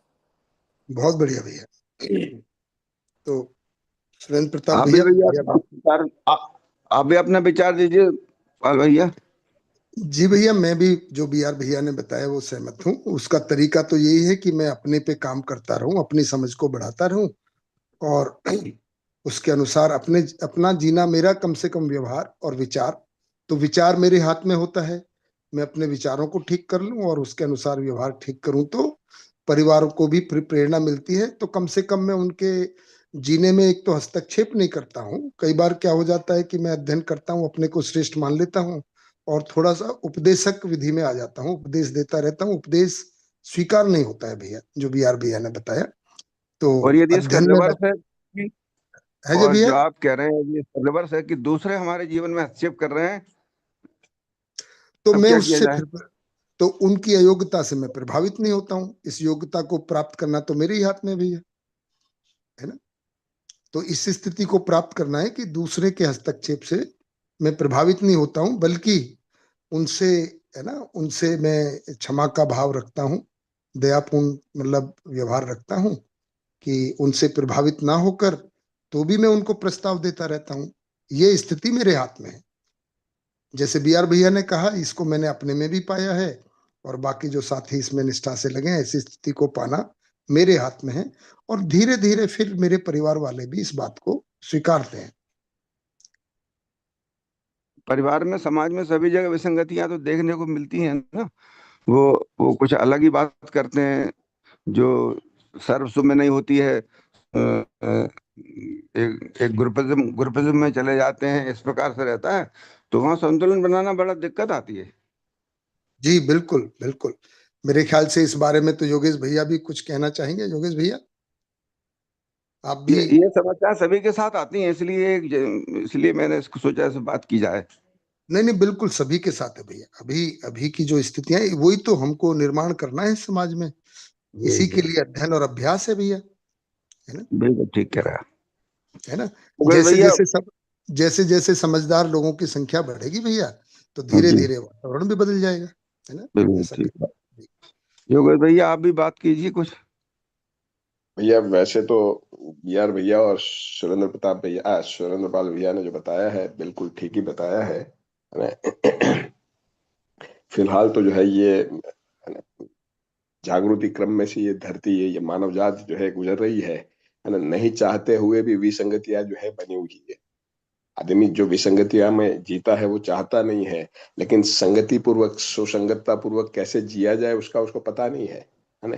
तो ये मध्य से दर्शन वही बता रहा है कि हम आपकी चाहत जो है संवादिता पूर्वक जीने की है, लेकिन संवादिता पूर्वक जीने का तरीका जो है हमको पता नहीं है। इसलिए मजबूरन हम जो है विसंगतता पूर्वक या विसंवादिता पूर्वक जी रहे हैं, है ना। तो ये समझते समझते हम पहले तो स्वयं में जो है संवादिता आएगी, है ना। और उस संवादिता के आधार पर जो है हम औरों के साथ भी संवादिता पूर्वक जीना शुरू कर सकते हैं, जी सकते हैं। और उसी के आधार पर और लोग भी प्रेरित होंगे, है ना, कि इस तरह से जिया जा सकता है, तो वो लोग भी कोशिश करेंगे। तो इसका अपना एक क्रम है ना। तो जो देखने को मिल रहा है वो तो है ही, लेकिन उसकी वजह ये नहीं है कि आदमी जानबूझकर ये कर रहा है। जो भी आदमी जो है विसंगतिया पूर्वक, विसंवादिता पूर्वक जी रहा है, नासमझी वश जी रहा है, अज्ञान वश जी रहा है ना। तो इस तरह से इसको देख सकते हैं। और जब परिवार व्यवस्था को आप जो कह रहे हो, है ना, तो मुझे लगता है कि एक तो परिवार रूपी जो चीज है, वस्तु है, उसको समझना होगा, है ना, उसका प्रयोजन समझना होगा। परिवार में जो संबंध है, पति पत्नी संबंध, माता पिता संतान संबंध, भाई भाई बहन, भाई भाई बहन, वो संबंध, उस संबंध के प्रयोजनों को समझना होगा, उसमें निहित मूल्यों को समझना होगा, और उन मूल्यों के निर्वाह के स्वरूप को समझकर उसका अभ्यास करते हुए फिर जो है ना, जहां जहां हमको लगे कि परिवार में जो घर्षण संघर्ष बना हुआ है ना, उसका निराकरण जो है वो आपको धीरे धीरे जो है आप महसूस कर पाओगे, है ना। यदि आप जो है इन संबंधों को समझकर उसको जीने के प्रयास में लगोगे, तो मुझे लगता है कि, है ना, धीरे धीरे आपको जरूर जो है सफलता मिलेगी। और बाकी परिवारजनों को भी पता चलेगा कि ये आदमी पहले से कुछ ठीक जी रहा है ना। तो उसमें समय लग सकता है, साल 2 साल 3 साल 5 साल भी लग सकता है। शुरू शुरू में वो जांचेंगे भी कि आदमी कुछ बातें तो अच्छी अच्छी कर रहा है, क्या उसी के अनुसार जी रहा है। कई बार जो है कसौटी भी ले सकते हैं, है ना, कि देखे तो सही ये कितना बदला हुआ है। तो मतलब ये एक धैर्य का, है ना, धैर्य पूर्वक आगे बढ़ने का कार्यक्रम है। लेकिन कुल काम करना है स्वयं पर। हम ये मान ले कि अगला अगले को सुधार दे तो परिवार में जीने का मजा आ जाए, तो वो तो जो है ना, आपके सुधार के आधार पर ही अगले पर वो जो है ना, हम ये बात पहुंच सकती है। तो मोटा मोटी मैं भैया इसको इस रूप में देख सकता हूँ, जो भी काम करना है स्वयं पर करना है। ठीक बात है, बहुत बढ़िया। बहुत बढ़िया भैया योगेश। इसमें मैं हाँ जी, अश्विनी मुझे, भैया जी, हाँ बिल्कुल भैया, ऐड करें भी। सर्वेंद्र भैया की रब जी की बात मेरी बात है, हर एक की बात है लगभग। परंतु मैं जो अपने में जो सोच रहा हूँ, मुझे ऐसा लग रहा है कि जो मेरे में जो यानी कि हो रहा है परिवर्तन, या परिवर्तन वो विचार के लेवल पर जब तक रहता है तब तक ये बातें ज्यादा अखरती हैं। एक दफा विचार के लेवल पर ऊपर के उसमें अगर समझ आ जाएगी, ये जो कहा कि दूसरे की अयोग्यता से प्रभावित नहीं होना, ये शब्दों में न रह के फिर वो कुछ आ सकेगा, ऐसा मुझे लग रहा है। और उसके बाद एक जो तुम्हारे नजदीक का ग्रुप है, उसको फर्क तो पड़ता ही है। वो लोग स्वीकार नहीं पाए किसी भी कारण से, अलग बात है। पर उसके वास्ते एक बात तो मैं पता नहीं अच्छी तरह से कह पा रहा हूँ कि नहीं, परंतु विरोध है और सहअस्तित्व दोनों बिल्कुल अलग बातें हैं। यानी सहअस्तित्व का एक आभास भी, आभास तो थोड़ी भास भी अगर अपने में आता है ना, कि सहअस्तित्व है और सहअस्तित्व है ही, तो फिर विरोध का भाव भैया बहुत कम होने लगता है। बहुत कम तो नहीं पर कम, यानी कि वो एक जगह है जहां से हम आगे बढ़ सकते हैं। सहअस्तित्व का भाव आएगा। विरोध मन में विरोध तो अपने में है ना, पेट्रोल अपने में है। कोई भी इग्नाइट करता है, ठीक है। तो आप सभी ने बताया कि खुद पर ही काम करना है, पर खुद पर काम ये विचार के लेवल तक ही रहेगा तो हमें ये परेशानी रहेगी। बस इतना मुझे कहना है। बहुत बढ़िया अश्विनी भैया, आपने भी उसको ऐड किया, बहुत सुंदर। तो मुझे लगता है सुरेंद्र प्रताप भैया, बढ़िया बात हो गई। बाकी लोग भी शायद इस पे या कुछ और भी मुद्दे हैं, कई हाथ खड़े हुए हैं, तो हम आगे बढ़ते हैं। लगता है विचित्र भैया ने भी हाथ तो खड़ा किया था अभी, वो हटा लिया है। तो हाँ भैया, हरिहर। हरिहर भैया जी, भैया बहुत आप भी बढ़िया कुछ भैया। कहना चाहें? जी भैया, सभी को हरिहर बहुत बढ़िया, भैया। बताइए भैया। वैसे तो आप जी लोगों ने सबने बात जोड़ के बता दी है जी कि जो मैंने सक्सेना साहब जो कह रहे थे, सुरेंद्र प्रताप जी, एक्चुअली में क्या है कि हमें कितना समय लगा इसको समझने में, बिल्कुल। इसको इसको हम अपने में देख लें। इतना समय क्या उनके साथ हम लगा पा रहे हैं क्या, या जैसा हमारे समझ में आ रहा है वैसा उनके साथ जी रहे हैं कि नहीं। जैसे मानव जाति एक है, मानव ज्ञान अवस्था की इकाई है, इसको देख के क्या हम उनसे बात करते हैं क्या, परिवार वालों से। वो ज्ञान अवस्था की इकाई हम क्या मान के बात करते हैं, ये देख लें। और जानने के आधार पे ये देख लें कि वो ज्ञान अवस्था की इकाई है, ऐसा हमने अपने को जान लिया है अगर, तो दूसरे को भी जान लेंगे कि ये ज्ञान अवस्था की इकाई है। अभी ज्ञान संपन्न नहीं है, या अभी जो इंद्रियों से जीते हैं, जितने भी लोग जीते हैं परिवार में या परिवार के बाहर जहां भी, या हम भी जैसे जिए, वो इंद्रियों में सुख को तलाश रहे थे। या जो ईश्वरवादी में थे, ईश्वर को ढूंढने में ज्ञान को तलाश रहे थे। तो इन दो को अपने में देखते रहे, जितना जांचते रहेंगे उतना ठीक रहेगा उसमें। इतना ही मुझे भैया जोड़ना था। बहुत बढ़िया भैया, बहुत सुंदर। ज्ञान अवस्था की इकाई देखकर मैं मानो हूं जैसे मैं हूं वैसे ही सभी है। बढ़िया बात। बहुत तो बढ़िया गंगा साहब, धन्यवाद। जी भैया, तो और देखते हैं विजयबल भैया इसी पे कहना चाह रहे हैं या? विजयबल भैया आपका हैंड रेज है, जगदीश भैया का, फिर छोटा लाल भैया। तो पहले विजयबल नमस्ते भैया आप। नमस्ते भैया। नमस्ते भैया। जी भैया। हाँ भैया, जो बहुत बढ़िया रहा आज। और भैया जो रख रहे थे सुरेंद्र प्रताप भैया, वो भी पिछले हफ्ता भी उसके ऊपर चर्चा हुई थी भैया। बार बार ये चर्चा से अपने ऊपर ध्यान जाता है। पहले तो बहुत बाहर के लिए ध्यान जाता था, परिवार में दूसरों के प्रति ध्यान जाता था कि मैं ही बढ़िया कर रहा हूँ, विद्या अब मैं ही कर रहा हूँ।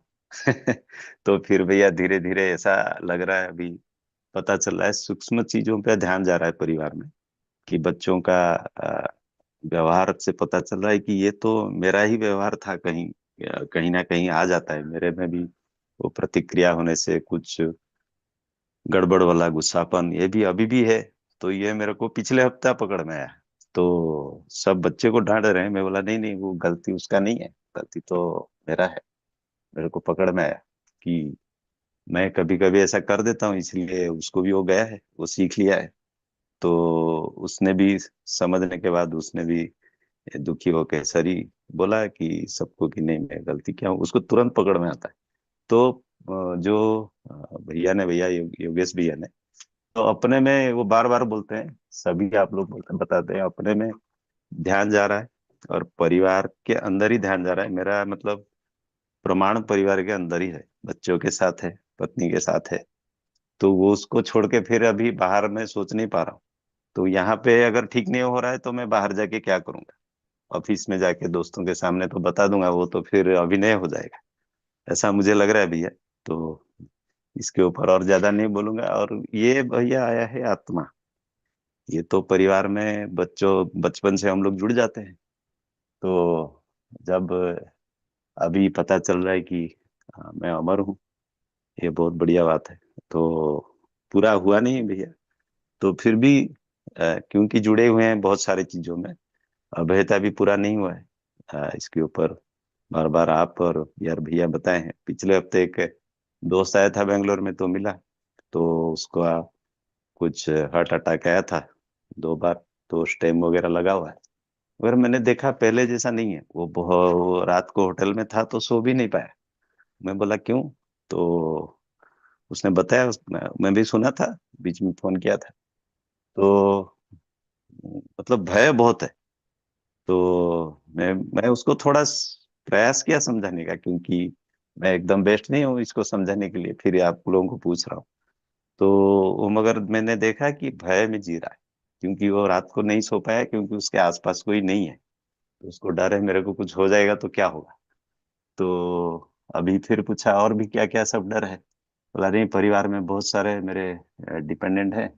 बोला भाभी जी भी तो जॉब कर रहे हैं। बोला फिर भी अ, वो डर है मेरे, और बहुत डर डर के अभी जी रहा है, उसका मुंह से पता चल रहा है। और हेल्थ का भी काफी चेंज हुआ है। इसके ऊपर भैया आप लोग थोड़ा रखें। और जो ये ध्यान आ रहा है, तिवारी जी के साथ आप लोग जो बात कर रहे थे मोक्ष के बारे में, मुझे बहुत अच्छा लगा। बाबा जी गुरु को पूछ रहे हैं कि मोक्ष कैसे होता है, जो लिखा है मोक्ष होता है, वो मरने के बाद लिखा है कि मरने से पहले लिखा है? तो जब बोलते हैं कि नहीं, वो तो मरने से पहले लिखा है, तो बाबा जी बोल रहे हैं कि मरने से पहले तो कोई भी लिख सकता है इसको। तो ठीक है भैया, आप लोग रिकॉर्डिंग में कल सुन रहा था तो उसको शेयरिंग किया। और जो आत्मा, सॉरी, जीवन और शरीर के बारे में जो है भैया, ये जो प्रैक्टिकल एग्जाम्पल है, और अपने साथ भी है परिवार में, वो भी मैं अगर अपने को देखूं तो मेरा अगर कुछ हो जाएगा ऐसा, तो फिर थोड़ा भय की तरफ भी है, ध्यान तो जाता ही है। और ये जीवन अमर है, ये अपने में पूरा बैठा नहीं, और बैठने के बाद बहुत बढ़िया रहेगा, ये भी ध्यान जा रहा है। और परिवार को, परिवार के साथ भी रहना है, छोड़ना भी नहीं है। ये दोनों दोनों मतलब भैया कैसे अलाइन होके कैसे बढ़िया चले। आपने रखा था इसको बहुत पहले, फिर से भैया थोड़ा रखें, क्योंकि बार बार इसको समझने की प्रयास में कहीं ना कहीं अटक जाते हैं भैया। ठीक है भैया, जी मैं भैया, रख पाया। बहुत बढ़िया भैया, बिल्कुल बिल्कुल भैया।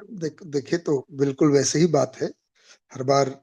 ये तो ज्ञान तो बहुत निश्चित है ना। और उसी पर हम बार बार, क्योंकि हमारे अभी स्मरण में नहीं बैठ पाया है, उसी के लिए सारा प्रयास है ना। तो बिल्कुल जैसे आपने कहा, क्योंकि मैं अभी अपने को जीवन के रूप में, अमृत के रूप में नहीं देख पाता हूँ, इसलिए सारे भय हैं। उसी से ही प्राण भय, उसके साथ ही धन भय, पद भय, मान भय बने रहते हैं। तो जो आपने कहा बिल्कुल वैसा ही है, और सूत्र तो अध्ययन ही है भैया, है ना। बिल्कुल। तो कंटिन्यूअस अध्ययन ही उसका एक सॉल्यूशन है भैया।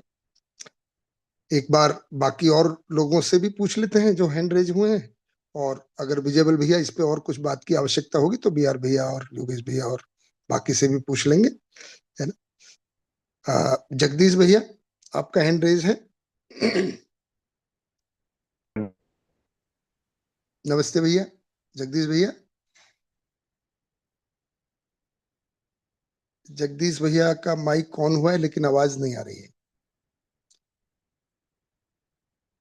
ठीक है, तब तक छोटूलाल भैया, नमस्ते। फर्क इतना ही है, जो भैया का क्वेश्चन था। आवाज आ रही भैया? अभी आवाज आई, हाँ जी।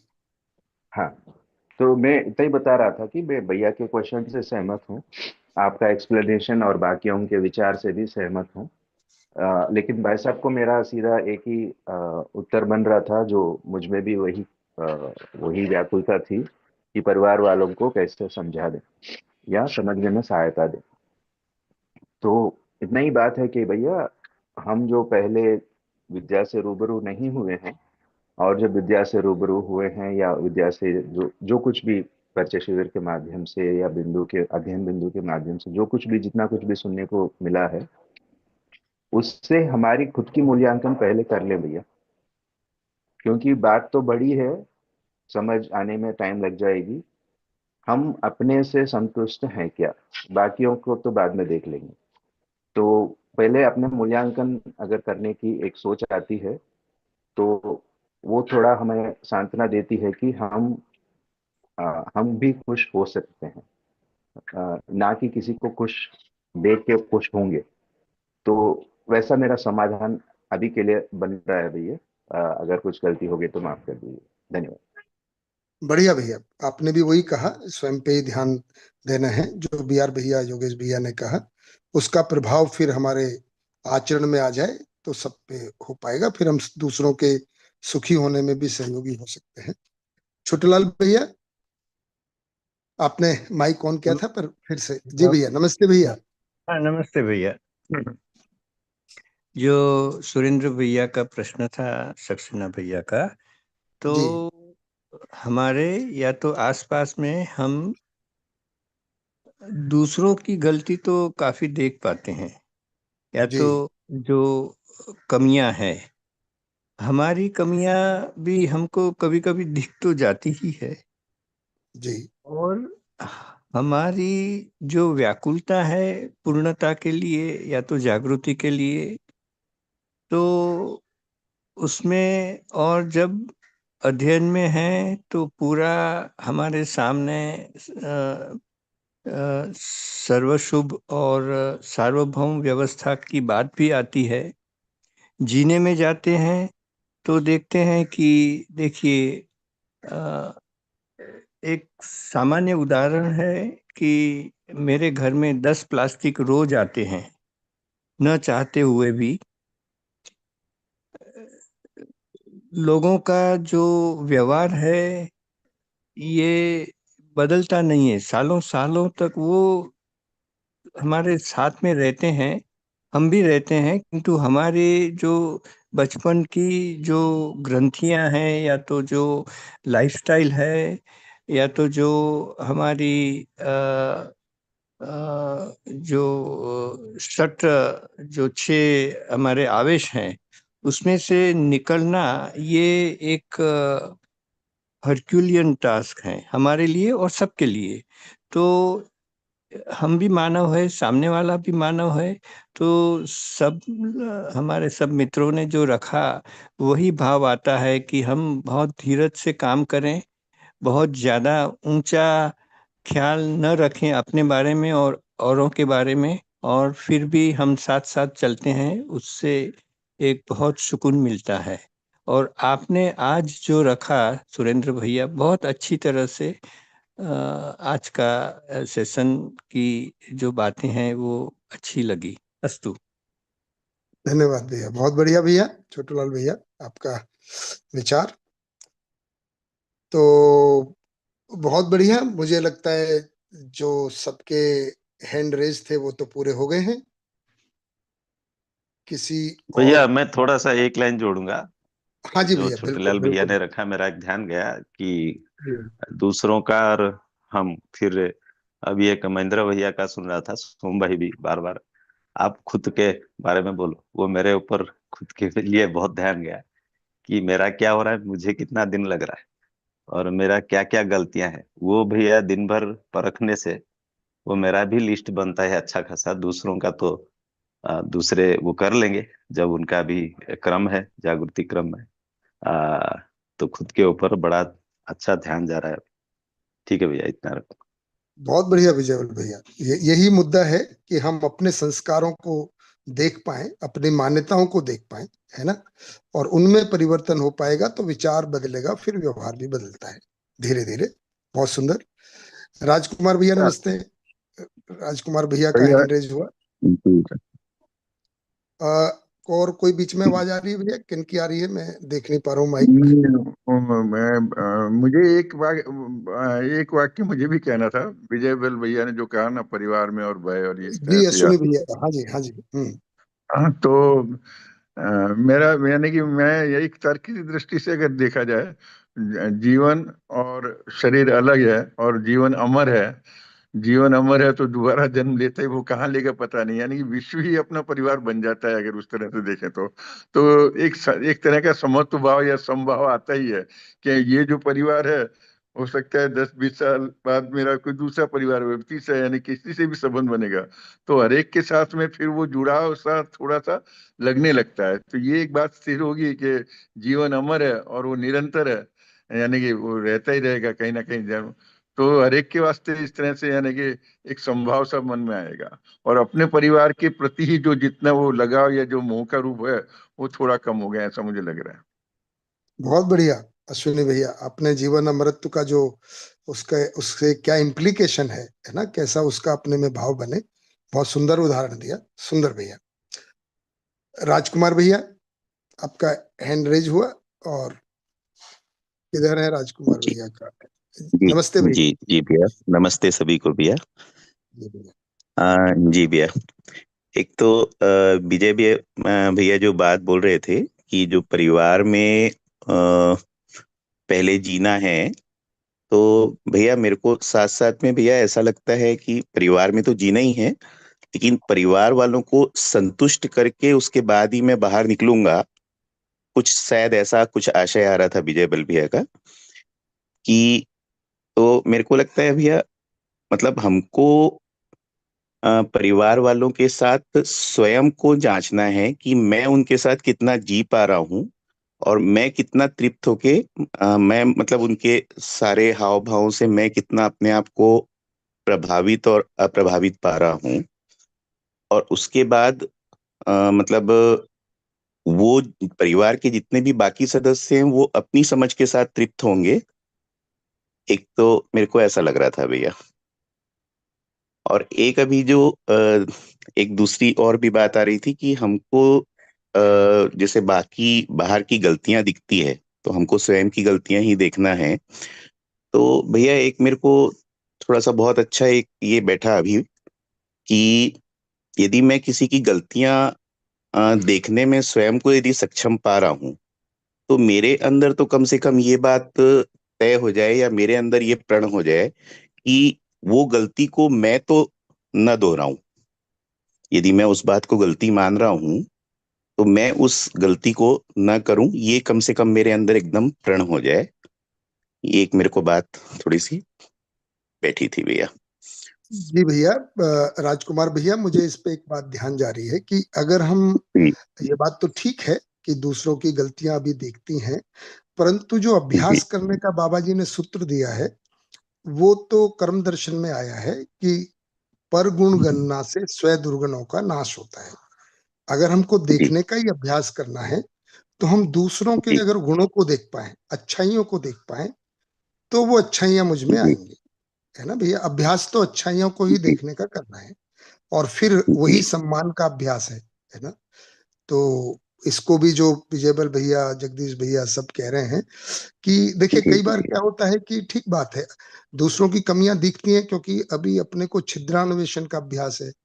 क्यों अभ्यास है? जी क्योंकि अपने को दूसरों की गलतियां देख के अच्छा लगता है, अपने को ज्यादा अच्छा मान लेते हैं। है ना। जी अब इसको बिल्कुल रिवर्स करना है कि हमको अपनी भी अच्छाइयां देखनी है, दूसरों की भी अच्छाइयां देखनी है ना। जी। ये और तो एकदम फिर ज्यादा अच्छा है। पॉजिटिव वे हो गया।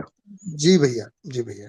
तो जी बिल्कुल बिल्कुल। गलतियों पे ध्यान जाएगा, लेकिन फिर अभ्यास करें कि भाई हमारे संबंधियों में अच्छाई क्या है ना। तो और वो अच्छाइयां फिर मुझ में आने लग जाती हैं। मैं तो बाबा जी ने जो सूत्र दिया है उसी को कह रहा हूँ, है ना। पर जी गुण बिल्कुल गणना से बिल्कुल भैया। स्वय दुर्गुणों का नाश होता है। जी भैया, बढ़िया भैया। और जनरली जी भैया जी अच्छाइयाँ ज्यादा होती हैं बुराइयां से, ये हाँ बात पता है। पर हाँ भैया बुराइयां बिल्कुल। तो वो काले, वो सफेद में काला दाग एक दिखता है ऐसे। पर दूसरी बात भैया, जो आप पाल भैया आप कह रहे हैं कि गलतियां देखे, मक्खी देख के नहीं उगली हो जाती है। यानी कि मैं कई दफा ये प्रयास कर रहा हूँ, परंतु कुछ बातें डाइजेस्ट नहीं हो पाती हैं, यानी कि वो अपनी कमी है। खैर, पर उसके सामने अगर ये देखा जाए उसमें अच्छाइयाँ कितनी है, तो ये बातें माइल्यूट तो काफी हो जाएंगी। और वो भी मैंने करके देखा है। लगभग जो बातों जो कमी होती है उससे ज्यादा प्लस पॉइंट्स लगभग हर एक में होते ही हैं ज्यादा। बहुत बढ़िया भैया, बिल्कुल। और वैसा होने से जो गलतियां दिखेंगी उनकी, देखिए, गलती की भी समीक्षा तो सही की रोशनी में ही होती है ना। तो सही का भी आधार हम में बना रहे, और अपनी भी गलतियों को अगर दिखती हैं तो कैसे ठीक किया जाए, उस पर ज्यादा ध्यान दे रहेंगे तो हमारा आगे विकास हो पाएगा जागृति की ओर। जी भैया एक प्रश्न भी था। जी भैया। एक आप अभी जो कैवल्य स्थिति में आप समाधि को कुछ अलग रखने की बात बोल रहे थे, जब आप व्याख्या कर रहे थे तो मैं उसको ठीक से पकड़ नहीं पाया भैया। एक बार थोड़ा सा और उसको रखेंगे क्या, कैसा? जी भैया, वो कैवल्य के साथ नहीं था, कैवल्य से पहले सिद्धि चमत्कार की बात हो रही थी। है ना, बाबा जी ने अच्छा जी जी अस्तित्व में कोई सिद्धि चमत्कार नहीं है, और सारा सिद्धि चमत्कार सुविधा संग्रह के अर्थ में है। समाधि उससे अलग है, बस इतनी बात वो कह रहे थे। है ना। तो मैं भी उसी को कह रहा था कि समाधि की जो स्थिति है, वो सिद्धि जी। चमत्कार से अलग चीज है। इतनी बात थी भैया। कैवल्य तो फिर उसके अच्छा बाद भैया। में एक अलग स्थिति की बात थी भैया। है ना। अच्छा, वो भैया कैवल्य मतलब आचरण पूर्णता से। जी जी। है ना। तो मोक्ष जो है वो अच्छा बाबा जी ने जो प्लेस किया है, मोक्ष क्रिया पूर्णता से, है ना, ब्रह्ममुक्ति हो जाना, जी सत्यानुमुक्ति हो जाना, और आचरण पूर्णता हो जाने, यानी कैवल्य पद को पा लेना। दिव्य पद की बात फिर वो कह रहे हैं पूरी तरह से। जी है ना। ऐसा बता रहे जी जी भैया। और भैया एक और प्रश्न, ये वैसे तो कई बार बात आई है, पर लेकिन इसको थोड़ा सा और एक बार एक्सप्लेन कर देंगे तो थोड़ा सा ठीक और बैठ जाएगी। हैं। अनुभव जी का स्वरूप जानने मानने का तृप्ति बिंदु पा लेना है। जी। तो भैया जानने मानने का तृप्ति बिंदु को, इसको थोड़ा सा और कैसे, हालांकि वो तो भैया अभी मैं, दूर की बात है, पर लेकिन एक समझने के लिए थोड़ा सा। जी जी जी जी, थोड़ा सा मैं एक दो लाइन में बताता हूँ, हो सकता है फिर भैया भैया उसमें ऐड कर दें। तो भैया, जानने जी मानने का तृप्ति बिंदु बिल्कुल ऐसा है, जैसे मैं कई बार एनालॉजी लेता हूँ ना, कि हमको भूख लगी है और हम भोजन करना शुरू करते हैं, तो हमको ही पता चलता है कि अब तृप्त हो गए। है ना। अभी हमारे जी पास बहुत सारा जानने को शेष है, ये भाव बना ही रहता है ना, कि अभी मुझे कितना पता है। और पता होना मतलब सूचना के अर्थ में नहीं, तृप्ति बिंदु कह रहे हैं, मानना भी उसमें कह रहे हैं। तो साक्षात्कार बोध अनुभव की बात कह रहे हैं। तो कुल मिलाकर जो अस्तित्व में क्या है, उसका क्या प्रयोजन है, विकास क्रम विकास, जागृत क्रम जागृति, अस्तित्व सहअस्तित्व के रूप में। है ना। तो मैं कौन हूं, क्या हूं, कैसा हूं, तो तीनों सवालों का जवाब पा लेना। सामान्य रूप से कहेंगे कि संसार क्या है, मैं कौन हूं, मुझे क्या करना है, यानी कि अस्तित्व क्या क्यों कैसा है, जीवन क्या क्यों कैसा है और मेरा क्या भूमिका है, ये सब का जवाब पालना, तो ये अपने में ही एक भाव आ जाएगा, ऐसा मेरा भी अनुमान बनता है। अनुभव की स्थिति में मैं भी अभी अनुभव को तो प्राप्त नहीं हुआ हूं, पर जितना अनुमान बनता है कि एक ऐसी फीलिंग अपने में दिख जाएगी कि मैंने सब कुछ जान लिया है, अब कुछ भी जानने को शेष नहीं है। दूसरा तरह से बोलना, पर जानने को शेष नहीं है थोड़ा नेगेटिव भाषा है, पॉजिटिव तो यही है कि मैंने सब कुछ जान लिया है और वो मुझे स्वीकार भी हो गया अभी। इतनी बात है। बीआर भैया इसमें कुछ और ऐड करेंगे जो भैया कह रहे हैं, जानने मानने का तृप्ति बिंदु, मुझे ऐसा ही अनुमान बनता है। हाँ भैया, देखिए सैद्धांतिक रूप से इतना ही है, पर देखिए एक जनरल आदमी को लगता है कि मेरे को बहुत सा मतलब ज्ञान जो है अनंत है, एक ऐसा वो है, मतलब हमको बताया गया है, सुनाया गया है, पढ़ाया गया है कि ज्ञान अनंत है, और एक आदमी जो है सारे ज्ञान को प्राप्त नहीं कर सकता, मतलब सारे ज्ञान को वो जान नहीं सकता है, ऐसा इन रूटीन में बताया जाता है। तो भैया जानने की जो प्रवृत्ति है वो अगर उसको ध्यान से देखें तो पूरे अस्तित्व को ही आदमी जानना चाहता है, पूरे अस्तित्व के बारे में जानना चाहता है। तो जब हम मध्यस्थ दर्शन का अध्ययन करते हैं तो हमको जो अस्तित्व दर्शन है उसमें तीन ही चीजें हैं, अस्तित्व दर्शन है, जीवन ज्ञान है, मतलब जीवन ज्ञान भी अस्तित्व का ही भाग है, और उसके प्रतिफलन में मान्यतापूर्ण आचरण है। जानने की वस्तु इतना है, पर ये बोलने से एक लाइन हो रहा है, पर समझने की दृष्टि से अस्तित्व की जो पूरी व्यवस्था है, अस्तित्व में जो चारों अवस्थाएं हैं उनकी व्यवस्था है, उनका रूप गुण स्वभाव धर्म है, इंक्लूडिंग जीवन और मानव, इस सब को जान लेते हैं। जब हम जान लेते हैं मतलब जब हम इसको हमारा इसका साक्षात्कार हो जाता है, तो जानना हो जाता है, बोध हो जाता है, तो जानने की तृप्ति बिंदु हो जाती है कि हाँ मेरे को सब जान लिया। उसके बाद जब इसको स्वीकारना हो जाता है, जिसको बाबा जी बोलते हैं वो स्वभावतः स्वयमेव ही क्रिया है, वो अनुभव के बाद मानना जो है, जिसको अनुभव बोध बोल रहे हैं, वो अपने आप ही होता है। तो मानने का अर्थ है कि भाई वो ज्ञान को अनुरूप में जीने लग गया हूं, मतलब तो जो है वो जानने मानने की तृप्ति बिंदु है। मतलब सैद्धांतिक रूप से तो इतना ही है, मतलब है बड़ी चीज, पर सिद्धांत के रूप में देखेंगे तो इससे ज्यादा और कुछ बोलने के लिए नहीं है।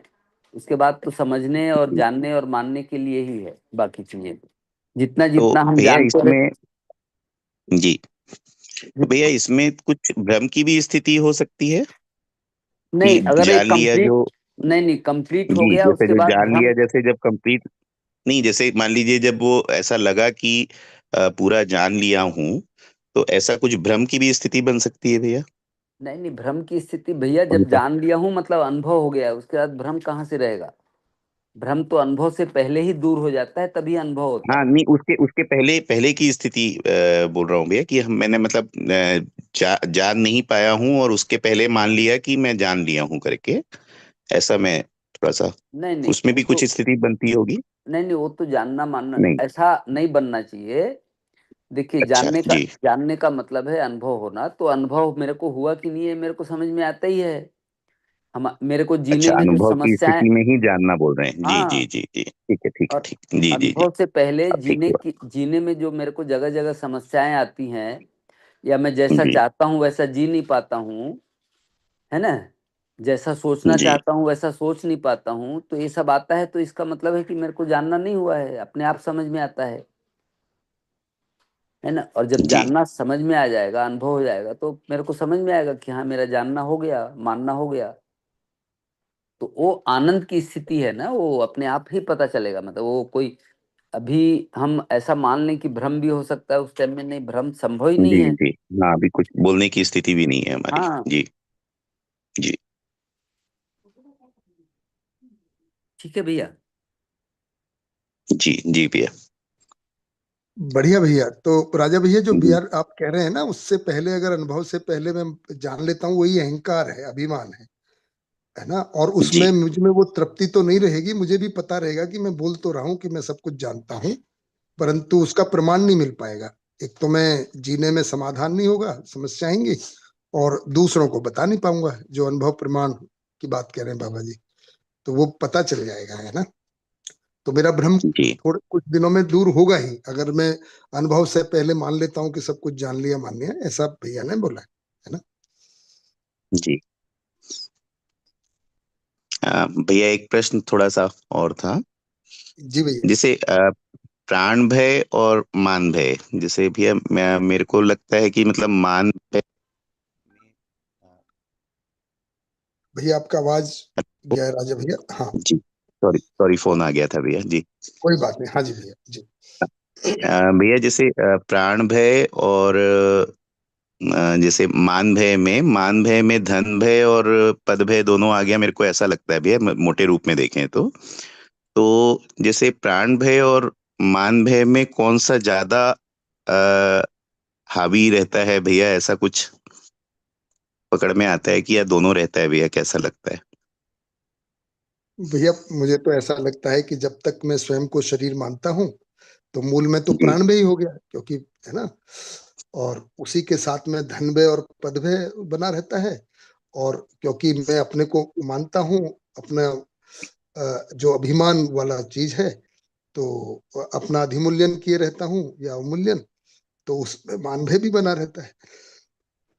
तो अपना पूरी तरह से तो भैया ये चारों साथ नहीं है, ऐसा लगता है। पर अगर एक क्रम कहीं पे दर्शन में देखा है तो मुझे ऐसा लगता है सबसे आखिर में प्राण भी जाता है, जब अमृत का बोध जब तक नहीं हो जाता है। ऐसा एक सूचना के रूप में मुझे कहीं पढ़ने में आया है। बिहार भैया आप जी कुछ कहेंगे इस बारे में जो भैया कह रहे हैं? हाँ भैया, मेरे को भी ऐसे ही है कि प्राण भय आखिरी में जाता है। दूसरा जो मान भय है, जब हम अपने पद को, मतलब जैसे मानव पद है या देव पद है, उसको जब तक नहीं पा लेंगे तब तक मान भय रहेगा ही। अभी मान भय हमारा जो सांसारिक संसार से हमको मिला हुआ है, हमारा खुद का नहीं है, उसके कारण भय है, वो रहेगा ही कि ये मान हमारा जा रहा है, क्योंकि हमने हमको कहीं से मिला हुआ है, उधार का मिला हुआ है, इसलिए वो अपना है नहीं, इसलिए वो मान भय रहेगा ही। पर प्राण भय अंत में जाता है, ऐसा मेरे को भी लगता है।